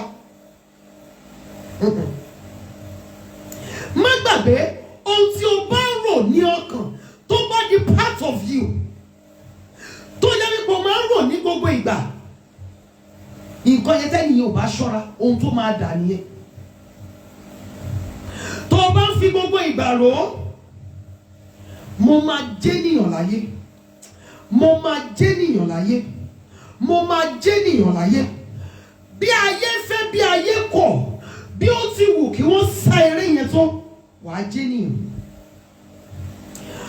Ní gẹ́rẹ́ tí èmi àtẹ̀yìn tí a fẹ́ bẹ̀rẹ̀ iṣẹ́ tí a ń ṣe yẹn, kí ni ìbẹ̀rù wa lórí ẹ̀? Ṣé nǹkan tí a bẹ̀rù ní gẹ́rẹ́ tí a fẹ́ bẹ̀rẹ̀, ṣé kò tibẹ̀ sí máa farahàn? Ẹ̀rù mi. Ẹ̀rù mi. Fear is an unpleasant feeling triggered by the perception of danger, real or imagined. Ìbẹ̀rù jẹ́ nǹkan tí ó jẹ́ wípé ìkọ̀kọ̀ máa ń ta ní ìdíkọ́ láti ṣiṣẹ́ agbára nínú ayé ènìyàn. Ó lè jẹ́ ohun tó jẹ́ tòótọ́, ó lè jẹ́ èyí tí a ti ẹ̀rù ní ọkàn lásán. òótọ́. Àwọn nǹkan yìí a máa ran ẹ̀mí ẹ̀rù lọ́wọ́ láti bà tèèyàn jẹ́. Ènìyàn míì fíìmù tó bá ti lè wò báyìí, bóyá wọ́n ṣe fíìmù yẹn tó sọ pé ẹnìyẹn lose ọmọ nínú fíìmù yẹn, ìbẹ̀rù yẹn dẹ̀ máa wá sí i ní ọkàn wípé ṣóun náà ní rí kú ọmọ. Ibi títí ènìyàn míì dé kó máa wo fíìmù kí wọ́n yìnbọn á kú sára. Níbi títí ènìyàn míì dé kó máa yìnbọn nínú tẹlifíṣàn ó ti kú sára. Ẹ̀rù mi, kí ni ò ti jẹ́ kí èmi àtẹ̀yìn ó rìn jìnnà kọjá ibi tí a wà yìí? Mọ́mì, dádì, ẹ̀rù wa ni. Ẹ̀rù yẹn ni ò ti jẹ́ kí èmi àtẹ̀yìn ó gbé ìgbésẹ̀ akin. Ẹ̀rù yẹn ni ò ti jẹ́ kí èmi àtẹ̀yìn kí a try nǹkan tá a fẹ́ ṣe yìí yàtọ̀ sí ti gbogbo àwọn ènìyàn. Tí gbogbo àwọn télọ̀ bá ń fi ọ̀rá black and blue tó fi ń gbé aṣọ fáwọn customer, ìbẹ̀rù ni ò ti jẹ́ kẹ́ lọ ṣe nǹkan kẹ́ lọ brand nylon tẹ́ fi ń gbé aṣọ fún àwọn customers yìí. Ìbẹ̀rù ni ò ti jẹ́ kí iṣẹ́ tí ẹ ń ṣe kó ní label. Ìbẹ̀rù ni tí n bá táṣọ mi bá bẹ̀ sí ní label, tí n bá bẹ̀ sí rán láti bùbá tí mo bẹ̀ sí rán, bí a mo rán láti bùbá mo ń rán ní 2005, àwọn ẹgbẹ́ mi dẹ̀ rán tiwọn ní 1005, ta ló máa gbéṣẹ́ wá fún mi? Ìbẹ̀rù kì í jẹ́ kí ènìyàn lè gbìyànjú ohun tuntun wò. Àsìkò ti lọ. Ẹ̀rù mi, ó ṣeé ṣe kí a tẹ̀síwájú nínú ẹ̀ ní ọ̀la nítorí àsìkò wa. Kí ló tó ń fa ẹ̀rù tí ò jẹ́ kí ẹ ti gbìyànjú ohun tuntun wò? Ẹ gbé ẹ̀rù yẹn tì sẹ́gbẹ̀ẹ́ kan, tó bá di ọ̀la máa continue. Ẹ̀rù mi, kí ló tẹ́mi àtẹ̀yìn ń bẹ̀rù tẹ́lẹ̀ tí a ti wá ń rí ìfarahàn rẹ̀ nínú ayé wa báyìí? Ṣé lórí ọmọ ni, lórí ara wa ni, lórí ọkọ ni, lórí iṣẹ́ ni? Púpọ̀ nínú àwa ènìyàn là ń bẹ̀rù ohun tí ò exist. Ìbẹ̀rù ọ̀pọ̀lọpọ̀ wa ohun tí ò exist ni. Inú fíìmù ló ti wò wípé ọmọbìnrin yẹn kú, script ni, ó act ẹ̀ ni, it will never happen to you. Script lẹni tó ṣe fíìmù tó rídì tó fi act ẹ̀ wípé ó ti fìgbà kan lówó rí nítorí wípé ó ṣàṣìṣe. Wọ́n fẹ́ fi kọ́ àwọn èèyàn tó ń wò wọ́n lẹ́kọ̀ọ́ ni wípé okay, má wúrú ìwà báyìí tó bá fẹ́ pẹ́ nínú ògo, má gba ẹ̀rù láàyè láti bà kan rẹ jẹ́ mọ́ ọ lọ́wọ́.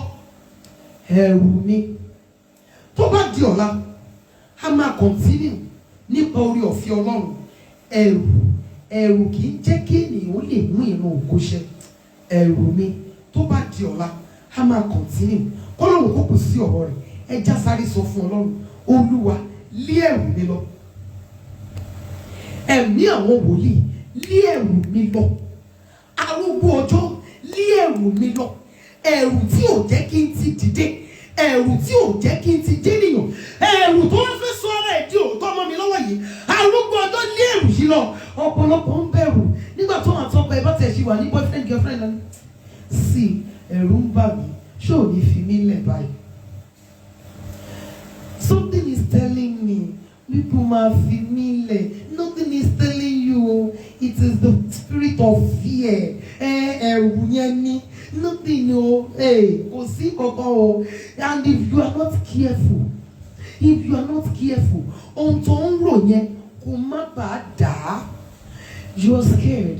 Mọ́mí mi ò gbé ilé ọkọ, àǹtí mi tó ń ṣe wedding, àwọn náà ti padà sílé wa. Ẹ̀rù mi, kí ló tó ń bà ọ́ lẹ́rù? Kí ni ẹ̀rù yẹn tí ò ti jẹ́ kó gbìyànjú ohun tuntun? Kí ni ẹ̀rù yẹn tí ò ti jẹ́ kó mú CV yẹn lọ sí company yẹn? O rò wípé company yẹn tóbi jù fún ọ, wọn ò ní gbà ọ́ síṣẹ́, o mọ̀yàn síbẹ̀. Ẹ̀rù ni. Mọ́mí, ẹ̀rù ni ò ti jẹ́ kí ẹ try business yẹn. In fact, tó bá jẹ́ pé ẹ ti gbìyànjú ẹ̀ ní, ẹ ti kọjá ibi tẹ́ wà yìí o. ẹ̀rù ni ò ti jẹ́ kẹ́ ẹ jẹ́ kọ́ ọmọ yín ó lọ sí ibi gíga. Ẹ̀yin ti wò wípé tó bá ti travel out tó máa gbàgbé yín síbí. Oh no. Ẹ̀rù ni tó bá di ọ̀la máa continue. Arúgbó ọjọ́ lé ẹ̀rù mi lọ. Ẹ̀mí àwọn wòlíì lé ẹ̀rù mi lọ. Àpáta ayérayé lé ẹ̀rù mi lọ. Ẹ̀rù tó wà nínú ayé mi tó fẹ́ máa farahàn bí ìtòótọ́. Arúgbó ọjọ́ bá mi lé ẹ̀rù yìí lọ. Olúwa lé ẹ̀rù mi lọ. Ó yá àdúrà ní orúkọ Jésù, ní orúkọ Jésù, ní orúkọ Jésù. Olúwa lé ẹ̀rù mi lọ. Ẹ̀mí àwọn wòlíì mo bẹ̀ ọ́. Ẹ̀rù mi lórí ara mi, lórí àwọn ọmọ mi, lórí ọkọ, lórí iṣẹ́ ìránṣẹ́ mi, lórí ẹ̀kọ́ àwọn ọmọ mi, lórí ọjọ́ ọ̀la mi. Arúgbó ọjọ́ lé ẹ̀rù yìí lọ. Arúgbó ọjọ́ lé ẹ̀rù yìí lọ. Olúwa lé ẹ̀rù wa lọ. Olúwa lé ẹ̀rù wa lọ. Olúwa lé ẹ̀rù wa lọ. Olúwa lé ẹ̀rù wa lọ. Jésù Kristi Olúwa wa. Mo máa fúnra mi gba àdúrà yìí fún wa, ṣùgbọ́n jẹ́ ká kọrin tí a máa ń kọ yìí. Ọlọ́run mi, Ọlọ́run mi, tinútinú ni kí o fi ràn mí lọ́wọ́, gbé mi ṣe pẹ̀kí olóore mi. Ọlọ́run mi, Ọlọ́run mi, tinútinú ni kí o fi ràn mí lọ́wọ́, gbé mi ṣe pẹ̀kí olóore mi. Ọlọ́run mi, Ọlọ́run mi, tinútinú ni kí o fi ràn mí lọ́wọ́, gbé mi ṣe pẹ̀kí olóore mi. Àmín ńlá méje. Àmín, àmín, àmín, àmín, àmín, àmín, àmín ní orúkọ Jésù. Ẹ jẹ́ ká mú anointing oil wa. Ohun tí bá ti ń sọ náà ni kí ẹ máa sọ tẹ̀lé mi. Ẹ fi sí ọwọ́ yín ọ̀tún, ọwọ́ kí ẹ fi sí ọwọ́ yín méjèèjì. Ẹ lè fi sí àtẹ́lẹwọ́ yín méjèèjì tàbí sí ọwọ́ yín ọ̀tún. Ní orúkọ Jésù, ìwọ ọwọ́ mi gbọ́ ọ̀rọ̀ Olúwa. Láti òní lọ, mi ò tún ṣàmúbọ̀ rere mọ́, mi ò ṣàmúbọ̀ iṣẹ́ rere mọ́, mi ò ṣàmúbọ̀ olóore mọ́, mi ò ṣàmúbọ̀ aláàánú mọ́. Ohun rere gbogbo tí bá dáwọ́ mi lé kó yọrí sí rere fún mi. Ní orúkọ Olúwa Ọlọ́run Ísírẹ́lì, ìwọ ọwọ́ mi gbọ́ ọ̀rọ̀ Olúwa. Mi ò ní fi ọgbọ́n ọmọ sí, mi ò ní fọwọ́ mi tọ́ka sí ibojì ọmọ mi. Ohun rere gbogbo tí n bá dáwọ́lé kó yọrí sí rere fún mi. Mi ò ní fọwọ́ mi gba lẹ́tà ọ̀fọ̀, mi ò ní fọwọ́ mi kọ lẹ́tà ìbànújẹ́. Ní orúkọ Jésù Kristi Olúwa wa, ìṣẹ̀dá mi gbọ́ ọ̀rọ̀ Olúwa. Ó yá lọ kó lọ ṣe rere, kórì mi dorí àpèsè, orí mi kò ní sùn mọ́ àgbàrá ẹ̀jẹ̀, ìṣẹ̀dá mi kò ní sùn mọ́ àgbàrá ẹ̀jẹ̀, mi ò ní gba kú oníkúkú, mi ò ní jẹ ẹni tó ń wá fún ibi. Ní orúkọ Olúwa, mi ò ní ṣubú fún ẹnikẹ́ni dìde. Ní orúkọ Olúwa, ìwọ orí mi gbọ́ ọ̀rọ̀ Olúwa. Ó yá lọ máa fọhùn ní ibi gíga, ọba kó sì mí, ìjòyè kó wárì níwájú mi. Ní orúkọ Jésù, mi ò ní ṣubú fún ẹnikẹ́ni dìde. Gbogbo ibi tí bá gbé orí mi yìí wọ̀, kí n máa rí àánú gbà níbẹ̀. Jésù Kristi Olúwa wa. Ìwọ ẹsẹ̀ mi gbọ́ ọ̀rọ̀ Olúwa. Ó yá gbé mi pàdé olóore, gbé mi pàdé aláàánú, gbé mi pàdé olùrànlọ́wọ́. Ìwọ ẹsẹ̀ mi gbọ́ ọ̀rọ̀ Olúwa. Ní orúkọ Jésù, mi ò ní tẹ ojú ilẹ̀ mọ́lẹ̀, mi ò ní rìn lọ́jọ́ tẹ́bi pọ̀nà. Ní orúkọ Olúwa, mi ò ní rìn séwu, mi ò ní sáré síkú. Ní orúkọ Jésù, mi ò ní ṣìrìn, mi ò ní rìn lọ́jọ́ tẹ́bi pọ̀nà, mi ò ní tẹ ojú ilẹ̀ mọ́lẹ̀, ilẹ̀ ò ní yọ̀ mí dànù. Ẹsẹ̀ mi kó gbé mi pàdé olóore, kó gbé mi pàdé aláàánú, kó gbé mi pàdé olùrànlọ́wọ́. Ibi tí ire mi ìgbéga mi wà, ìwọ ẹsẹ̀ mi ó yá gbé mi lọ bẹ̀. Jésù Kristi Olúwa wa. Ọlọ́run má jẹ́ fayé yìí bà ọ̀run mi jẹ́.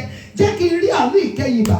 Jẹ́ dọ́dọ̀ rẹ sí mi ní ìkẹyìn. Ó yá àdúrà ní orúkọ Jésù, ní orúkọ Jésù, ní orúkọ Jésù. Ọlọ́run tó pọ̀ ní ipá àti agbára bẹ̀ ọ́. Olúwa jẹ́ ká rí àánú ìkẹyìn bà. Ọlọ́run Ísírẹ́lì jẹ́ ká rí àánú ìkẹyìn bà. Ẹ̀mí àwọn wòlíì jẹ́ ká rí àánú ìkẹyìn bà. Má jẹ́ fayé yìí bà ọ̀run wa jẹ́. Níbi tí a kù sí, Olúwa tú wa ṣe. Olúwa ó wa palẹ̀ kó tú wa mọ́. Jésù Kristi Olúwa wa. Jésù Olúwa wa. Ẹ jẹ́ ká ṣí omi wa. Ògo ni fún Bàbá àti fún Ọmọ àti fún Ẹ̀mí Mímọ́, bí ó ti wà látètèkọ́ṣe, ó ń bẹ ní ìsìn, bẹ́ẹ̀ ni ó sì máa rí ní ìgbà gbogbo, ayé àìnípẹ̀kun. Àmín. Psalm 67. Kí Ọlọ́run kí ó ṣàánú fún wa, kí ó sì bù sí fún wa, kí ó sì ṣojú rẹ̀ kí ó mọ́lẹ̀ sí wa lára, kí ọ̀nà rẹ̀ kí ó lè di mímọ̀ ní ayé àti ìgbàlà ìlera rẹ̀ ní gbogbo orílẹ̀-èdè. Jẹ́ kí àwọn ènìyàn kí ó yìn ọ́ Ọlọ́run, jẹ́ kí gbogbo ènìyàn kí ó yìn ọ́, jẹ́ kí inú àwọn orílẹ̀-èdè kí ó dùn, kí wọn kí ó máa kọrin fún ayọ̀, nítorí tí ìwọ fi òdodo ṣe ìdájọ́ ènìyàn, ìwọ sì jọba àwọn orílẹ̀-èdè ní ayé. Jẹ́ kí àwọn ènìyàn kí ó yìn ọ́ Ọlọ́run, jẹ́ kí gbogbo ènìyàn kí ó yìn ọ́. Nígbà náà ni ilẹ̀ yóò tó mú àsùnkún rẹ̀ wá. Ọlọ́run wa tìkára rẹ̀ yóò bù sí fún wa, Ọlọ́run yóò bù sí fún wa, àti gbogbo òpin ayé yóò sì máa bẹ̀rù rẹ̀. Ògo ni fún Bàbá àti fún Ọmọ àti fún Ẹ̀mí Mímọ́, bí ó ti wà látètèkọ́ṣe, ó ń bẹ ní ìsìn, bẹ́ẹ̀ ni ó sì máa rí ní ìgbà gbogbo, ayé àìnípẹ̀kun. Àmín. Ní orúkọ Jésù, ní orúkọ Jésù, ní orúkọ Jésù, Ọlọ́run gba ọpẹ́ wa, Olúwa gba ìyìn wa. Ní orúkọ Jésù Kristi ti Násárẹ́tì, Ọlọ́run gba ọpẹ́ wa, Olúwa gba ìyìn wa. Fún àṣeyọrí prógrámù àárọ̀ yìí gba ọpẹ́ wa. Ohun rere gbogbo tí a bèrè Olúwa fàánú dá wa lóhùn. Ní orúkọ Jésù àdúrà wa kó gbà, àdúrà wa kò ní ìdènà. Ní orúkọ Jésù Kristi, ní ọ̀sẹ̀ yìí olórí aláàánú olùrànlọ́wọ́ wa, Olúwa gbé wa ṣe pẹ̀kí ara wa. Ní orúkọ Jésù Kristi ti Násárẹ́tì, àlá búburú, ìran búburú, èrò búburú lórí ayé wa kó di asán. Ọjọ́ òní fọ̀hún lé lórí, àlá rere wa, ìran rere wa, ìró rere wa, ọjọ́ kó fọ̀hún lé lórí. Ohun búburú gbogbo tí a bẹ̀rù kò ní dé bá wa. Ní orúkọ Jésù, ohun búburú gbogbo tí a bẹ̀rù kò ní dé bá wa. Bí Olúwa ti ń bẹ tí ẹ̀mí rẹ̀ ń bẹ láàyè síbẹ̀, ní orúkọ Jésù áńgẹ́lì apanirun kò ní wọ ilé wa kó di ilẹ̀ Góṣẹ́nì, ibi kò ní dé bá wa. Ní orúkọ Jésù a ó máa yin Ọlọ́run, ní orúkọ Jésù olùgbàlà bọ́ Ọlọ́run kó dájú lórí wa. Ní orúkọ Jésù Kristi, ọ̀sẹ̀ yìí kó pé wa, ọ̀sẹ̀ yìí kó já sí ẹ̀rí ńlá fún wa, a ó máa yin Ọlọ́run wa. Jésù Kristi Olúwa wa. Okay.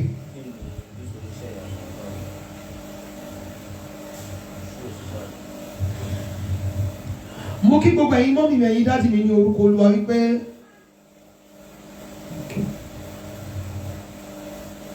pé a kú àdúrà lórúkọ Jésù olùgbàlà, àdúrà wa yóò gbà.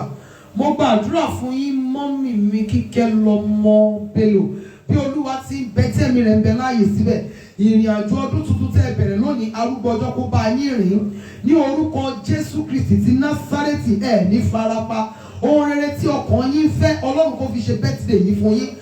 Ní orúkọ Jésù olùgbàlà, ilẹ̀kùn ọ̀tun ńlá ó ṣí fún yín. Ní orúkọ Jésù Kristi Olúwa wa.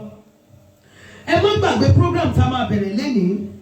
Psalm 91, Psalm 118, Isaiah chapter 43 verse 1 to 7. Mo fi ìyọ́nú Ọlọ́run bẹ̀ yín, ẹ kà á sí omi kẹ́ ẹ fi wẹ̀. Láti èní dá Sunday, láti èní dá Sunday, ó jẹ́ ọjọ́ méje. Gbogbo ẹ̀yin tí ẹ wà ní òkè òkun tí kò ṣeé ṣe láti jó aṣọ níbi tí ẹ wà, ẹ wẹ̀ lórí aṣọ tí ẹ lò mọ́, aṣọ tí ẹ lò mọ́ ẹ wẹ̀ lé lórí, ẹ rápẹ̀kẹ́ lọ jù dànù.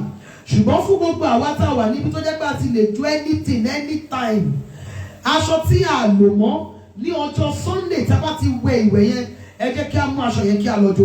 Ẹ jẹ́ kí a wá gba àdúrà. Psalm 91, Psalm 118, Isaiah chapter 43 verse 1 to 7. Ẹ wá máa gba àdúrà. Olúwa ọfà ikú má jò bà mí. Ọfà ikú tó ń fò kiri yìí má jò bà mí, má jò wọ ilé mi. A máa gbẹ ìwẹ̀ yẹn láti èní dá ọjọ́ Sunday. Aṣọ tí ẹ lò mọ́, ẹ má wọ̀ ní gbogbo wíìkì, ẹ ti mọ̀ wípé aṣọ yìí ni ò lò mọ́. Tó bá ti di ọjọ́ Sunday, ẹ jó dànù. Gbogbo ẹ̀yin tẹ́ wà ní ìlú tẹ́ ti lè jó nǹkan anyhow, ẹ wẹ̀ lé lórí, ẹ rápẹ̀ sínú ọ̀rá, ẹ lọ dispose ẹ̀. Lórúkọ Jésù olùgbàlà, ọfà ikú kò ní ba èmi àtẹ̀yìn. Kẹ́ṣà ti wẹ̀ kó pé 7 days. Ẹ lè wẹ̀ láàárọ̀, ẹ lè wẹ̀ lálẹ́, ẹ lè wẹ̀ lọ́sàn-án. Kẹ́ṣà ti wẹ̀ kó pé 7 days. Yóò dára fún wa ní orúkọ Jésù.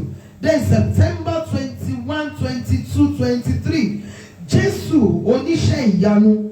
Program Jésù oníṣẹ́ ìyanu. September 21, 22, 23. A bẹ̀rẹ̀ yẹn ní last year. Ọjọ́ mẹ́ta tí a máa ń ṣe 1 hour with Jesus. 1 hour with Jesus. Yóò dára fún wa ní orúkọ Jésù. Gbogbo àwọn ọmọ tí wọ́n ń bẹ̀rẹ̀ WAEC lónìí, ní orúkọ Jésù Kristi ti Násárẹ́tì, àánú Ọlọ́run kó darapọ̀ mọ́ wọn. ní orúkọ Jésù ohun gbogbo tí wọ́n kà ẹ̀mí àwọn wòlíì kó bá mi fi yé wọn ní orúkọ Jésù arúgbó ọjọ́ kó bá mi ṣí wọn níyè wọ́n fi ẹ̀kọ́ dá nǹkan rẹ ṣe Jésù Olúwa wa. Yes ma, everyday la máa ka ọ̀rọ̀ Ọlọ́run yẹn ẹ má kà sílẹ̀ wípé ẹ máa fún mi mix omi everyday ní kẹ́ máa ka ọ̀rọ̀ Ọlọ́run yẹn ó máa dára fún wa ní orúkọ Jésù Kristi.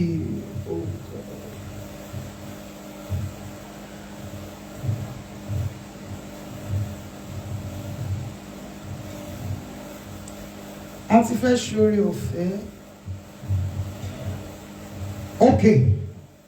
Aṣọ tí ẹ lò mọ́ ṣùgbọ́n tó jẹ́ aṣọ yín ẹ kì í lò mọ́ ẹ lè wọ́ tiré lẹ́ẹ̀lẹ́ ẹ lè wọ́ jáde àbí kí kúkú sọ pé aṣọ tó jẹ́ pé ẹ lè ṣíjú ẹ̀ tó jẹ́ pé tẹ bá jo kò ní kan yín lára. Nǹkan tí mo ń sọ ṣó ti yé yín bẹ́ẹ̀ yẹn. No, ẹ má wẹ̀lé lórí for that 7 days. Aṣọ yẹn ẹ ṣáà ti mú sọ́tọ̀. Aṣọ tí ẹ lò mọ́ yẹn ẹ mú sọ́tọ̀. So after the 7th day, àwa tá wà níbi tá a ti lè jó anything anytime tó wù wá, a máa jó Isaiah 47 verse 1 to Isaiah 43 verse 1 to 7. Isaiah 43 verse 1 to 7. So lẹ́yìn ọjọ́ keje la máa wá jó aṣọ yẹn tàbí ẹ̀yin tí ẹ lè jó ẹ wẹ̀lé lórí kí ẹ jù dànù ẹ jẹ́ kí a ṣoore ọ̀fẹ́. Okay, láti èní ẹ̀mí Ọlọ́run sọ wípé kí a máa ka Psalm 91, Psalm 118. Mi sí lórí Instagram láàárọ̀ yìí mi Psalm 91, Psalm 118 pẹ̀lú Isaiah 43 verse 1 to 7. Ó ní kí a kà sí omi ká fi iyọ̀ díẹ̀ sí ká fi wẹ̀. A dẹ̀ máa ṣe bẹ́ẹ̀ fún odidi ọjọ́ méje. Tó bá wá ti di ọjọ́ keje ẹ máa parí sí Sunday 22nd. Ọjọ́ keje yẹn tí a bá ti wá wẹ̀ tán, aṣọ tí a lò mọ́ tó bá jẹ́ wípé ẹ wà níbi tí ẹ ti lè jó nǹkan, aṣọ tí ẹ lò mọ́ ẹ mú ẹ lọ jó dànù. Tó bá jẹ́ wípé ibi tí ẹ wà kì í ṣe ibi tí ẹ ti lè jó nǹkan, ẹ mú aṣọ yẹn ẹ wẹ̀lé lórí. Tẹ́ bá ti wẹ̀lé lórí ẹ rápẹ̀ ẹ lọ jù dànù. Àdúrà tá a dẹ̀ máa gbàrè, Olúwa ọfà ikú má jò bà mí. Ọfà ikú má jò bà mí. Program tá a máa bẹ̀rẹ̀ lẹ́nìí wà lára nǹkan tó jẹ́ kí n wá sórí program láàárọ̀ yìí. Mo fi ìyọ́nú Ọlọ́run bẹ̀ yín ẹ jọ̀ọ́ ẹ bá mi sọ fún àwọn èèyàn tó súnmọ́ yín, àwọn èèyàn tó tẹ́ mọ̀ dáadáa. Lórúkọ Jésù Olùgbàlà ibi òní kan ẹnì kọ̀ọ̀kan wa yóò dára fún wa. Ẹ jẹ́ ká ṣoore ọ̀fẹ́ ní àpapọ̀. Oore ọ̀fẹ́ Jésù Kristi Olúwa wa, ìfẹ́ mímọ́ ti Ọlọ́run, ìdàpọ̀ ti ẹ̀mí mímọ́ kí ó sọ̀kalẹ̀ kí ó máa bá wa gbé láti ìsinsìnyí lọ àti títí láéláé. Àmín, àmín, àmín ní orúkọ Jésù. Yes, no problem, sir. You can do it on our behalf. Ẹ jẹ́ ká kí hallelujah ńlá mẹ́ta sí Ọlọ́run wa. Ó yá o, hallelujah, hallelujah, hallelujah, ògo. Yes, you can share the water with your children. Tó bá jẹ́ pé wọ́n ti lè ka Bible fúnra wọn, but if they can read, tó bá jẹ́ pé wọ́n lè ka Bible fúnra wọn o, ẹ jẹ́ kí wọ́n kà fúnra wọn.